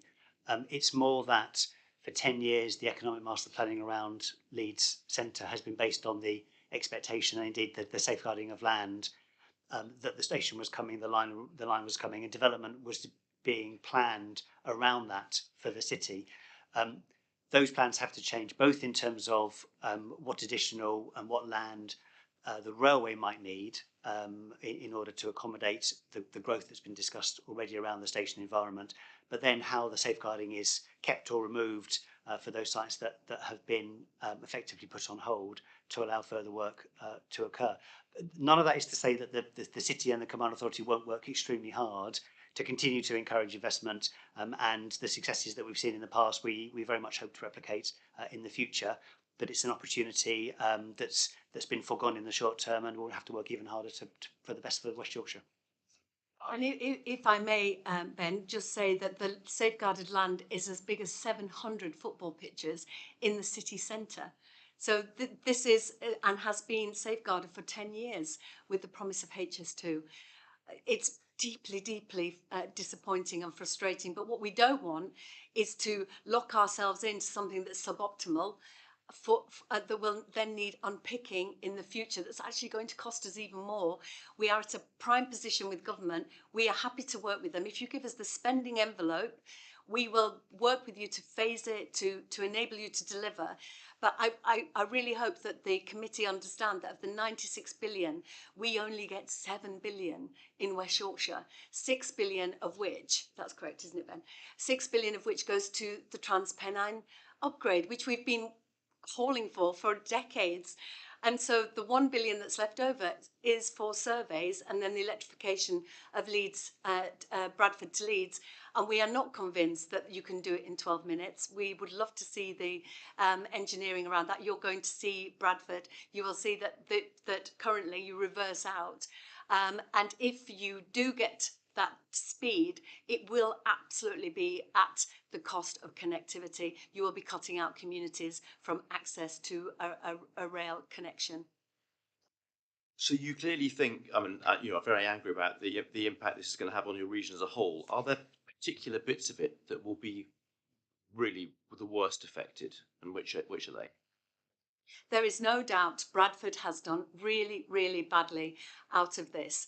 Obviously, we are pleased there's money for TransPennine. It's going to help Huddersfield, all that connectivity along the TransPennine line. But Bradford, and not having that connectivity, not just to Manchester, to Leeds in the way that we would want it, but also to Newcastle, to Sheffield, to Manchester Airport. This isn't just about Leeds Bradford, it's about Bradford as a community. It is an amazing community, but it is the least connected in the country, and it is the youngest. It is the poster child for levelling up, and that's why we were so startled when there was no focus on Bradford, because it just doesn't make sense. And certainly having that extra capacity of the new line that is mainly tunnelling, so is potentially less disruptive, would give us so much more capacity for freight and so on. And if I may also say, what was missing was Leeds to Hull. It's not even mentioned in the IRP. We want, across our region, that connection between Liverpool and Hull. We won't have that if you don't address what is actually quite easy to do, the electrification between Leeds and Hull. So Bradford in particular, but Hull has also missed out. Thanks, Jack. Thanks, Ben. And you touch on the situation with Bradford. As you mentioned, we're off to see them because we're doing an inquiry on the integrated rail plan and what that delivers, as well as our rolling HS2. So this is sort of perfect time for us to be here. I'll hand over to Gavin Newlands, who's going to take us further on the IRP. Thank you very much, Chair, and good afternoon. Or are we in the afternoon? Nearly a couple of minutes away. Good afternoon. Thanks for joining us. On the IRP itself, you've already started to address that, the fact that it has essentially NPR has been watered down and the IRP is now in place. But with the status compared to the status quo, what extent do the improvements set out in the IRP, despite its limitations, which we'll come on to further on my questions, to what extent do they compensate for the cancellation of the eastern leg of HS2? I'm not sure there is the compensation. I really don't see it as that. I see it as something that we have been needing and wanting for decades. Of course, it is welcome. We have that money and that upgrade, but it's not going to deliver what our ambitions. And part of my part of my issue is that it feels like COVID has been used as the smokescreen to talk about, well, lack of footfall and do we need it still? Actually, that is not the case for the North, that we have bounced back and we need it for our ambitious plans for our region. So I'm not sure it compensates. Don't know, Ben, if you want to say anything. In answering it as well, Ben, perhaps have you been able to calculate what the likely impact on investment and growth on the region as a result of IRP, given since it's been published? No, we haven't done. We know what we're losing, but we haven't done that granular detail. But I would like government to do that to help us with understanding their decisions as to why we are where we are then. Thank you. So certainly the transparent route upgrade, as the Mayor says, has been a promised scheme since before 2011. So it is welcome that it forms part of the package. I think it's very difficult for us to be able to do any analysis because we don't really understand exactly what the journey time and the capacity benefits will be as set out in the IRP. So for example, we don't know how many trains the Transpennine proposals in the IRP will deliver across the Pennines. We don't know the impact on existing local services. And therefore it's quite difficult to understand how far off the original growth proposals the new Transpennine route upgrade opportunities will be. But I think just anecdotally, we would expect it to be significantly short of the transformational journey time benefits and capacity increases that would have come with the full NPR via Bradford. And it's the via Bradford bit that really adds the value from our perspective, because you are connecting in a city of nearly 500,000 people that isn't on the mainline network. And it's that kind of transformational benefit that really unlocks the levelling up and the broader economic potential. If I may just add as well that we all know that the added value of through trains as opposed to being branch lines and terminus. So that's the added value with Bradford. But if I could just clarify as well that this plan was an infrastructure plan without the timetabling. So we don't know what government are intending. And to be honest, what we have heard, we're not quite sure can be delivered without a loss of capacity and connectivity. I add one further point, which is the other element of the IRP that is an investment, is the proposed electrification between Bradford and Leeds. Two things about that, again, leave us wanting to ask questions of government. The first is that there's already an electrified line between Leeds and Bradford into Bradford Foster Square. And there was already a plan to upgrade that station to allow intercity East Coast Main Line trains to go there. So we're not entirely understanding what the benefit will be of that additional electrification. And then secondly, we don't fully understand why, if you're going to electrify the line toward Bradford interchange, that you would stop at Bradford and you wouldn't go on to Halifax and then on to Manchester through the Calder Valley line. And that was electrification plan that has been around for decades, and indeed was one that piece of work that was undertaken called Northern Sparks put at the very top of its list for electrification. So again, it seems like an opportunity missed. Yeah, thanks for that. Quite often when government are making proposals and what have you, they often talk about the journey time to London, and as if that could be the most important thing. But we've been hearing from businesses, and I wonder if you could confirm that to businesses and to people that live in the region, that east-west regional services are more important to them than the north-south connectivity piece. You might say you want both, but which is more important to businesses and people in West Yorkshire? Gavin, I don't think we should be forced to choose. I thought you might say that. You know, why are we having to choose when historically the South doesn't have to choose? It is not just about connectivity to London. I know this. It is about our green ambitions. As I've mentioned, it's about getting freight onto trains. It is about freeing up capacity to stop at more community stations along those routes, whilst you have those fast trains to London. But we are looking at a joined up network that's what the government have invested 100 million quid with TfN to come up with a plan that would give us that fantastic regeneration for our region and allow us to fulfill our potential. And now we have a second-rate option, and we're being asked to choose between one or the other. And actually the government haven't given us a choice. They've said you can't have either. Ben, you get the wish to add in. Thank you for the opportunity.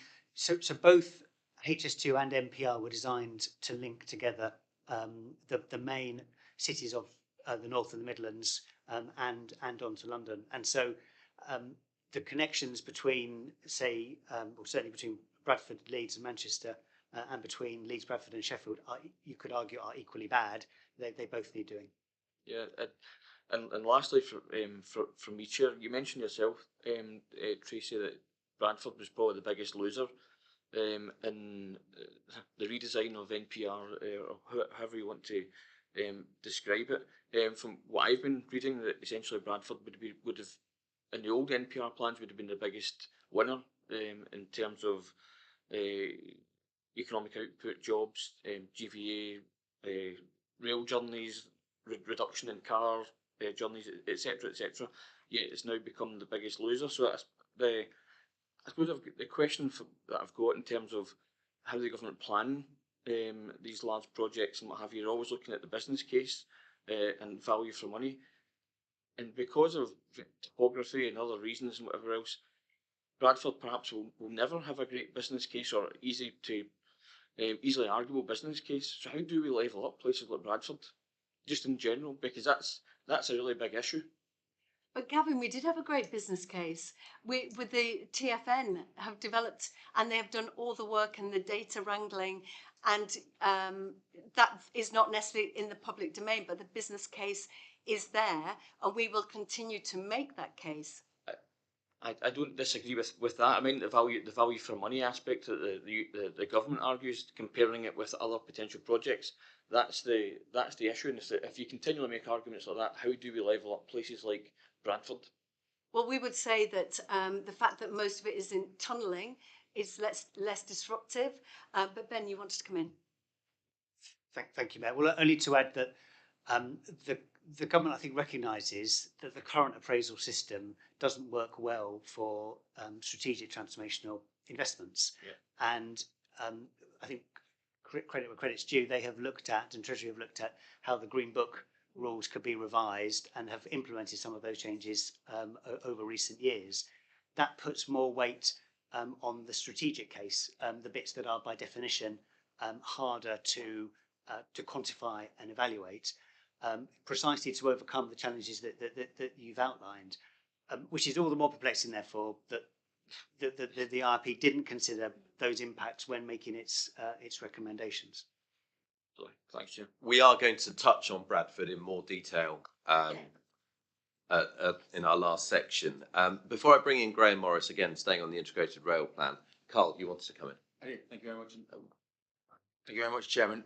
Just to both of you, and you both might want to answer in different ways or exactly the same way, but we touched on with some of the business representatives of the TransPennine Express, which is probably misnomered in the fact it's not really an express, in the fact that the trains actually travel quite slowly because they stop everywhere when they do run. So for services that were going to service your area, would you rather have, in commuter time, faster trains to take commuters faster between A, B or A, B and C? Or would you rather, as the businesses said, would like to see capacity and reliability in place? What is your ultimate, what's your best answer to that? I think it is.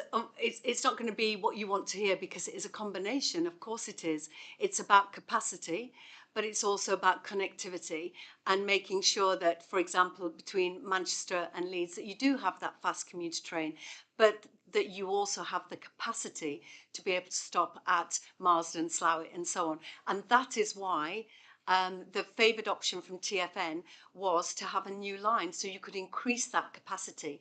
Because if you have one stopping train, how do you have fast trains behind it? If you have a freight train, how do you have those fast trains behind it? We need extra capacity on TransPennine, and our view is that extra capacity comes from that new line between Manchester and Leeds. Ben, did you want to come in? Thank you, Mayor. So I think from an operational rail perspective, it's reliability that is the most important thing, because customers, passengers, and businesses need to know that the train's going to run on the times that it's going to run. So to be able to run a punctual, reliable rail service is absolutely critical, and those are some of the lessons. The importance of that came through very clearly following the May 18 timetable issues. I think thereafter, the rail network in West Yorkshire serves two purposes. It does serve a very important local connectivity purpose for travel to work and for travel to opportunities such as retail and healthcare, etc. And then those same tracks then perform those fast intercity links as well. It's been widely recognised by the work done by Transport for the North that even with the TRU improvements, you still couldn't have enough fast train paths because of the additional capacity that the fast train path takes to fully meet the demands of West Yorkshire and indeed the North over future generations. And that's why the planning was done for the new line. All of the assumptions about NPR assumed that TRU was already built.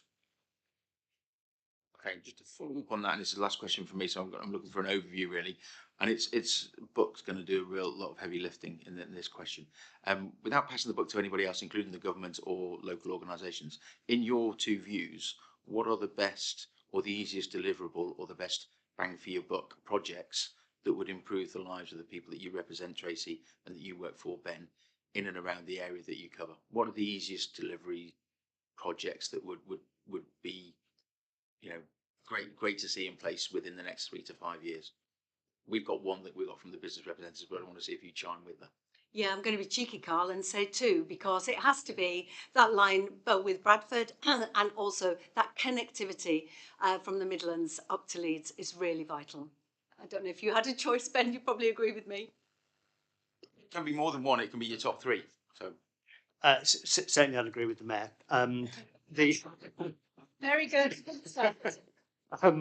I would say over that 3 to 5 years, stretching it, the improvements that can be made to Leeds station to give additional platform and station throat capacity are critical to keep the existing operational railway needs met. Thank you. Graham Morris. Thanks very much, Chair. Good afternoon, Tracy and Ben. My questions are also related to the east-west connectivity and some of the answers that you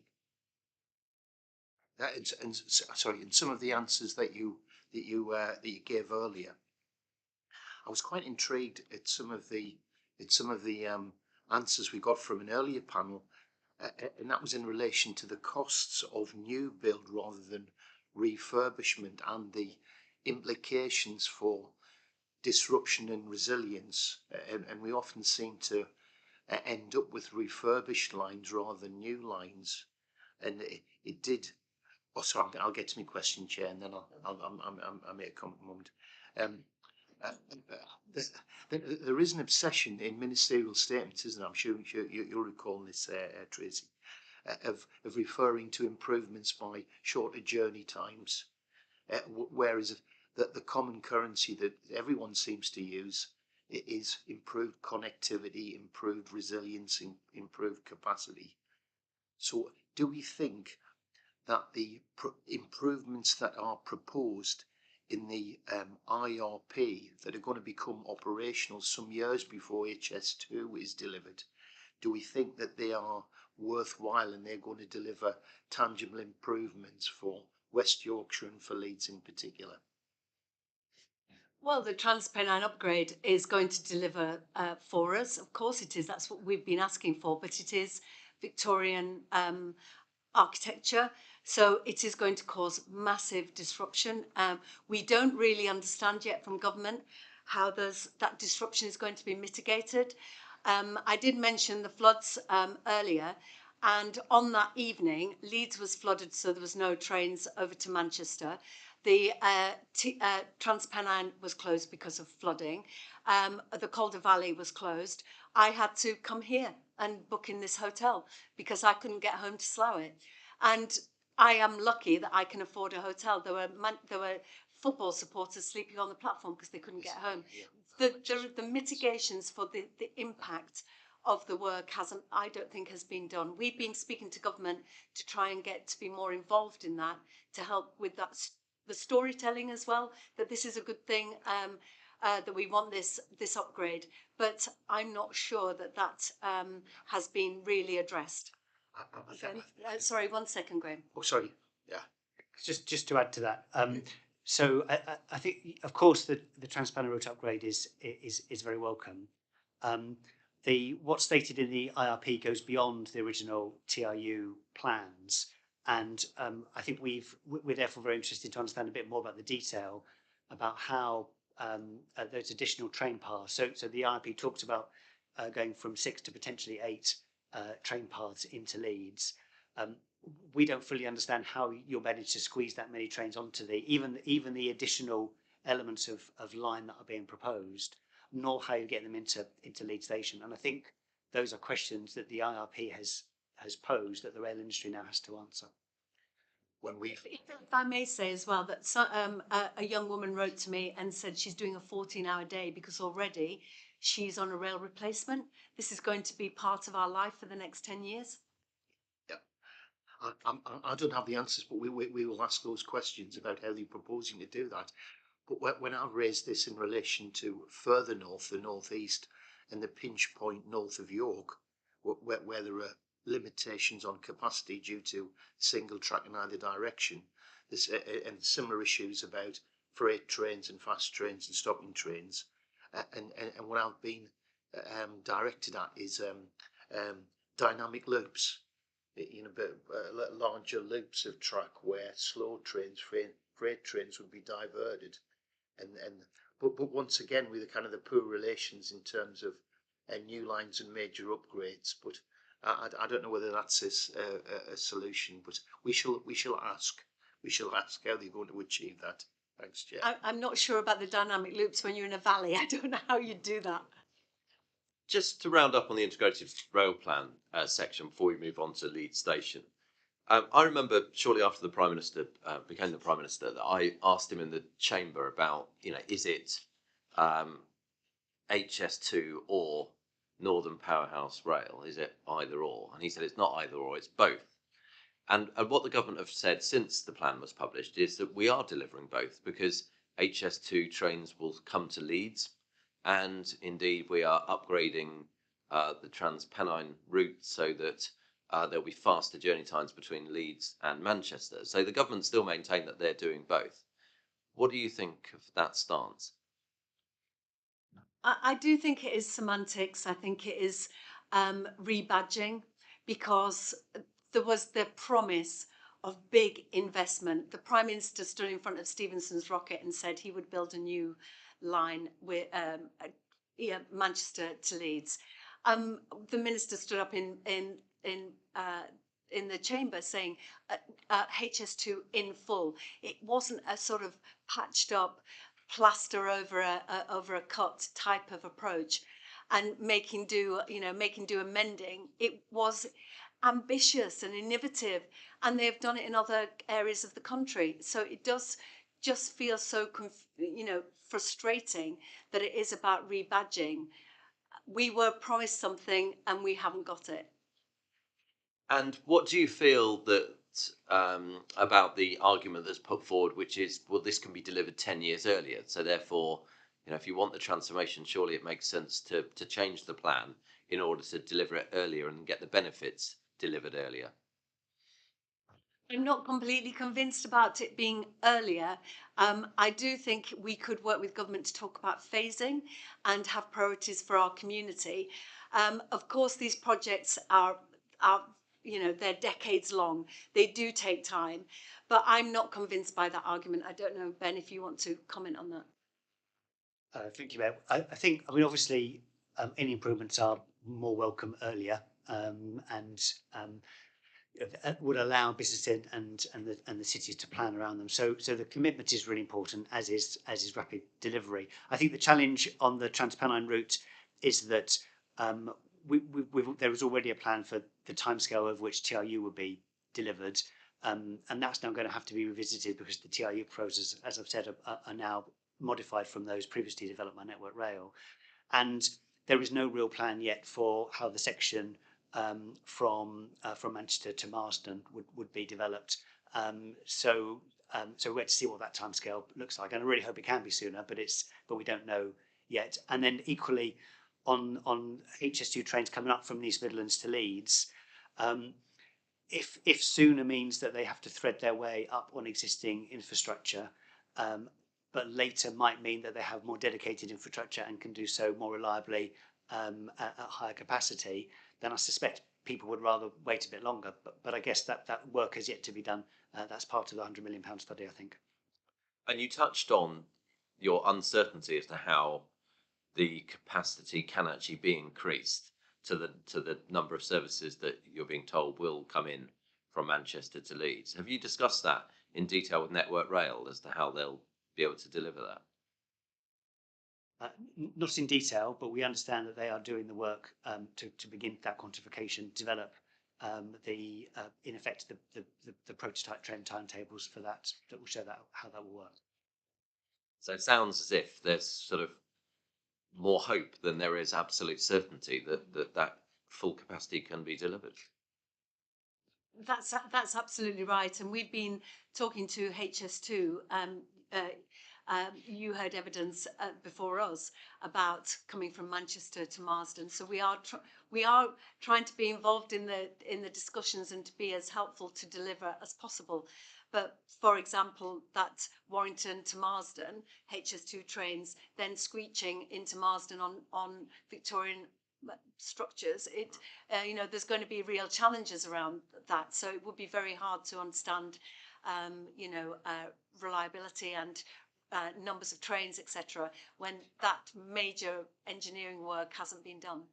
Okay, thank you. Let's just focus a little more on Leeds Station and then Bradford before we conclude. So, Greg, over to you for Leeds Station. Thank you, Chairman. Good afternoon. I would say that our arrival into Leeds Station last night was very efficient, and it was very warm Yorkshire welcome for us. But we are aware that there's been touched on earlier the capacities in that station. It's clearly landlocked. There isn't space around it to simply add more platforms, more capacity. So, given the increase in capacity that the IRP will bring, how do you solve a problem like Leeds Station? Greg, how long have you got? Because that is our biggest problem, isn't it? And that's why the T-shaped station over many years has become the preferred option, because we need that extra capacity. East, west, north, south. We need to not just, and we are really pleased we've got another platform, Platform Zero.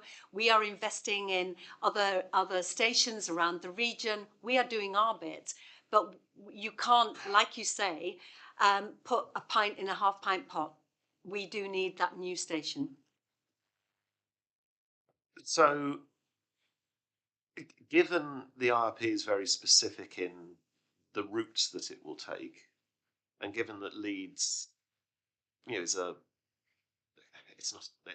one of the most densely populated cities, but there isn't a lot of spare land within the centre, is the answer that a new station has to be more of a parkway outside and then have some sort of connectivity into the centre? Or I don't see that the simple way of delivering this to actually ensure that, you can get to Leeds faster, but then you've got to spend 20 minutes getting into where you actually need to go in Leeds to solve that. That's why the land has been safeguarded, Greg, because it's in the city, it's on the South Bank. Ben? Thank you. I think they're excellent questions. At the moment, Leeds Station is, as I think as you've identified already, is operating at capacity, and something like half of passenger movements are delayed in some way or another going through Leeds. And as the Mayor has said, Leeds as a cause of rail minutes delay is the third biggest cause of those in the country at the moment, and has been for several years.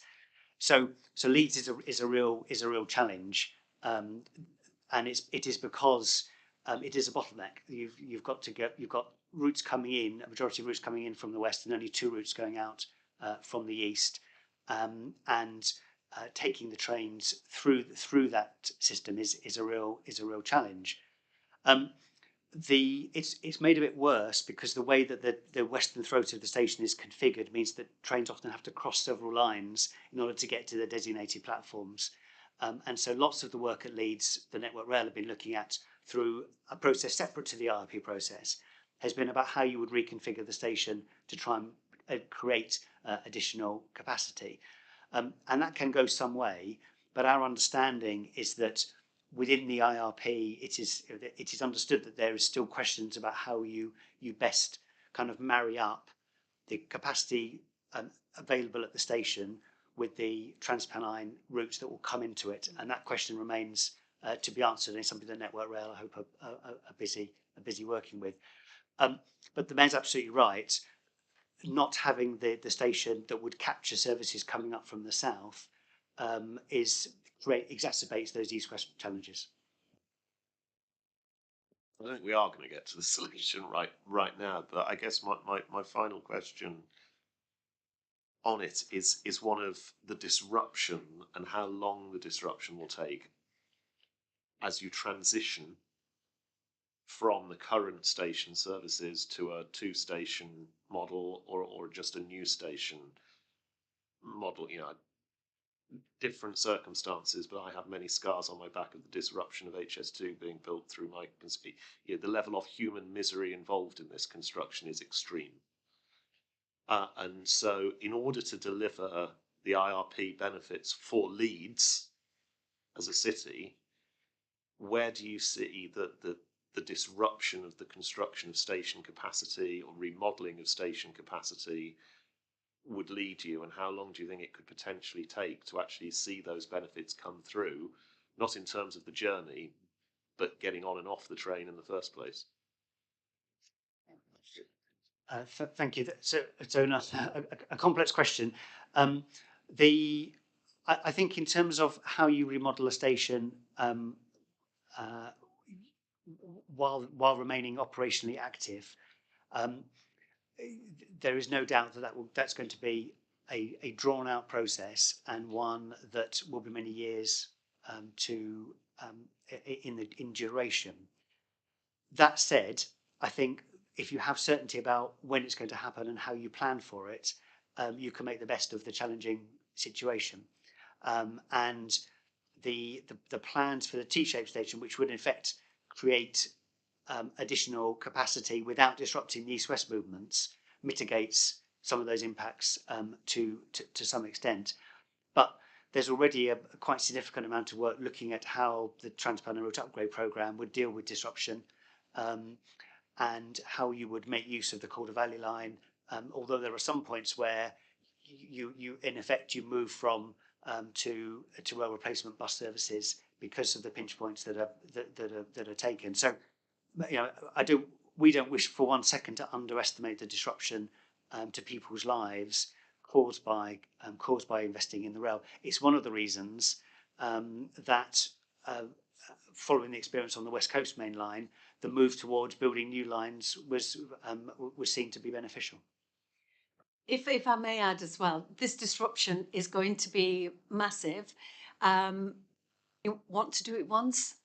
We don't want to make mistakes today and do a sort of half a job, loads of disruption, and then in 10 years' time we realise we just have no more capacity left and we've got to do it all again. So it is going to be disruptive, but it is a once in a generation opportunity to tackle the challenges of this Victorian infrastructure that we can't continue to live with if we are going to level up, if we're going to reach our potential as a region. It's not just about us either. Any disruption and fallout from Leeds is going to impact on the networks across the north and in the south. So it is going to be impactful. That's why we're so determined to get it right. Thanks, Greg. The 700 football pitches worth of land that you've set aside in order to redevelop the station, at what point in time are you going to have to say, look, we're going to have to regenerate and use that land, and therefore we should just go ahead and do it because we can't get what we want in terms of the new station? I mean, you're going to have to wait until the 100 million survey is delivered, because you must be in a really difficult position in terms of deciding what to do with that land. Well, Chair, that's exactly it. It's down to government, and the Minister said that he wanted that land to stay safeguarded until the survey is completed. We've waited 10 years. We can wait another few months, absolutely, because we have ambitions for the South Bank. It is already an extraordinary community with a climate innovation district, so many businesses moving into that region. As I mentioned, the British Library of the North, theatres, culture, it's an exciting place to be. So we're happy to wait, but we would like to government to understand the importance of that new station. Thank you. And just moving on to, I said a touch on Bradford. Actually, I don't just want to touch on Bradford. I want to touch on all of the West Yorkshire towns and ask you which you feel have been particularly badly served by the IRP. We met with Labour and Conservative MPs from the Bradford region, not just Bradford itself, but also Keighley, Shipley, Bingley, and they gave us their concerns. Could you sort of give us a bit of a description as to who are the sort of winners and losers when it comes to West Yorkshire towns? Well, I'm glad you've spoken to the members of Parliament, because actually when the IRP was announced, there was almost universal dismay that we wanted and were promised something, and it does feel like we were last in the queue. So I know that, having spoken to MPs in Bradford of all parties, that we are pretty united in our desire for government to understand the potential of Bradford and how Bradford could be part of the solution for government's hopes of levelling up. But of course, like you say, this isn't just about Keighley actually, or the towns around Bradford. It's about those in Kirklees. It's about the Birstles and the Cleckheatons that are more facing Bradford than facing Leeds. It's about the connectivity from Manchester Airport, as I mentioned before. Now, Manchester Airport is saying we would love to be able to have people going on holiday from Bradford, not just to only use Leeds Bradford, but to also use Manchester Airport. But we wouldn't be doing that because the connectivity just isn't there. It's also about the rural communities that potentially are now, they know that they're going to be absolutely cut off from connectivity to London, maybe going to visit families or see a show. This is really important for opportunities across the whole of the region. But as somebody who's a champion of towns, I really, really understand how rail is important for us in our region. We only have 71% of our population have a car. Our bus network is currently broken. We need that network of decent rail connectivity to get people out of the cars that they have onto that network of rail, and to take the most of our connectivity between our communities. I don't know if you want to add anything, Ben. Just what I think one point, Mayor, if I may, which is that I think what the IRP does is it creates the potential for benefits to towns in West Yorkshire, but creates uncertainty about whether those benefits will be realised. So, for example, if you're Wakefield, the opportunity of HS2 trains finding their way to Leeds, will that be via Wakefield or will it not? So will it allow additional train services to call there, or in fact will it remove the capacity for local services, which will affect smaller towns around Wakefield? If you're in Halifax, the opportunity to extend electrification beyond Bradford on that Calder Valley line to Halifax and beyond is an opportunity. It's not currently in the plan, but the uncertainty around that is a challenge. And equally, as the Mayor said, in Kirklees, in Dewsbury and Huddersfield, the level of disruption to be caused by the works is for TRU is uncertain. The benefits potentially for fast services will be significant, so long as those local services aren't impacted. And those are the questions that we've still got for government. If I may add, Chair, as well, I mentioned the Leeds to Hull line that there's been no talk of. This is really important for the 5 towns and areas of deprivation, ex-mining villages in West Yorkshire, that actually they have skills for those businesses in Hull. We have talent that could come from Hull and come into Leeds. We're not making the most of that. So Wakefield and those communities in the 5 towns have been really, really poorly served by the IRP. And when we were having our conversations, Bradford was sort of described as unfortunately being treated like the middle child, in the sense that the elder and the youngest seem to get it all, being Leeds and Manchester. But actually, are you concerned that there's a perception almost from London that there's actually only one child and it's Manchester, and that the decision makers are not properly taking Leeds into account as well as taking Bradford into account. Has that been going on for some years? That it's all about Manchester, I suppose is what I'm saying. Well, I'm the mayor of West Yorkshire, so I'd say it's all about West Yorkshire. But obviously, Manchester has had a mayor for a number of years.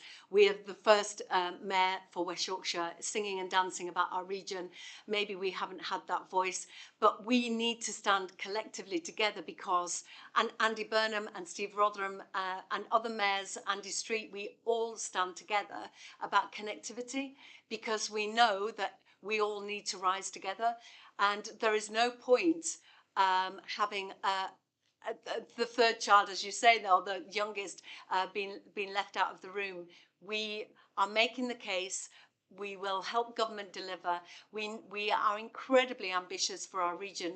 You know, for example, we are the biggest financial district outside of London. We have so much to offer, and it just seems slightly crazy if government don't understand that and share our ambitions, which is why I'm very pleased that the Select Committee has come here today. But Ben, if you want to add. Well, only if I may point just to pick up on your comment about Bradford. So the original plans for NPR was about joining up six city regions. That didn't include Bradford at that point. So we and other partners argued very strongly for Bradford to be included in that network, and seeing the opportunity for what, as the mayor's described, what was described as a brand new line to be built in the north between Leeds and Manchester, for it not to pick up Bradford would have been the opportunity lost. So we encouraged and worked with TfN to get that onto the map, ensure that Bradford was looked at as an option. The various options were looked at around where you would put that station in Bradford, but we very much saw it as that, as the mayor said, in that once in generation opportunity to connect Bradford, the largest city in the country, not on a railway main line. But Mayor Braven, do you accept that there perhaps has been some failure at a local leadership level, perhaps because of the way that the things have been organised, and that set this area at a disadvantage? I mean, in a way, it's a loaded question because you're now in place. So it's not meant personally about anyone. It's just the structure of the organisation. No, I don't accept that, actually. I think we've had decades of underfunding. We have a long way to come back from our position. I think we've actually shown great leadership and being a voice for our regions and being advocates and champions for our regions. And we have stood together, all the local leaders across West Yorkshire, their council leaders, myself, and all the mayors are speaking with one voice that this doesn't work. And for example, saying that cutting Bradford out is a cost-effective way of balancing the books. We don't understand where the 18 billion from government sums comes from. What we're saying is you might not necessarily need that Warrington-Marsden line, that HS2 expensive line. You could potentially do it for 8 billion from Manchester with that stop in Bradford to Leeds. So there's lots of unknowns around this. And I would say if there's any question mark about leadership, there's a question mark about the decision making from government to get us to this point, because they've invested in TfN to give them advice, and they have then gone back to TfN and said, give us your cheapest option, we'll take that. And in terms of the actual business case, I mean, you've described the area, growing economy, the station is running at over capacity, delivering HS2 all the way up to Leeds would improve connectivity for 13 million people, that's 20% of the population. You have a good case, so I assume that you welcome this £100 million because that's going to help you make the case and you're not giving up. I think the case has been made, if, not to be disrespectful, but the plan was commissioned by government, by DfT, and TfN developed the plan, and it does feel like we've done an awful lot of thinking and planning around this conundrum. Of course, I welcome anything that will get us to a conclusion where we start to get spades in the ground to deliver for the people of West Yorkshire. Of course I do. However, I would hope it isn't a waste of money, that we finally come round to the conclusion that we've already known that we need HS2 coming into Leeds. I would welcome that conclusion, but I'm hoping that we can get there swiftly with local involvement. Well, thank you. And unless any other members have any other questions, in terms of our inquiry, so the integrated rail plan, we will finalise our inquiry, which always includes having the minister before us. A lot of what you've given to us will be put back to the minister in terms of seeking the answers, and then we will be making our recommendations, and we'll continue to follow the HS2 progress of scrutiny that we do as well. And we're very much looking forward to going to Bradford this afternoon. But can I just say a huge thanks to you, Mayor Braben and Mr. Still. You've given us some really interesting and insightful evidence. We wish you well with your endeavours, and it's quite clear to us that you are not giving up and you're going to be on this. Thank you very much. Thank you, everybody. Thank you. Order, order.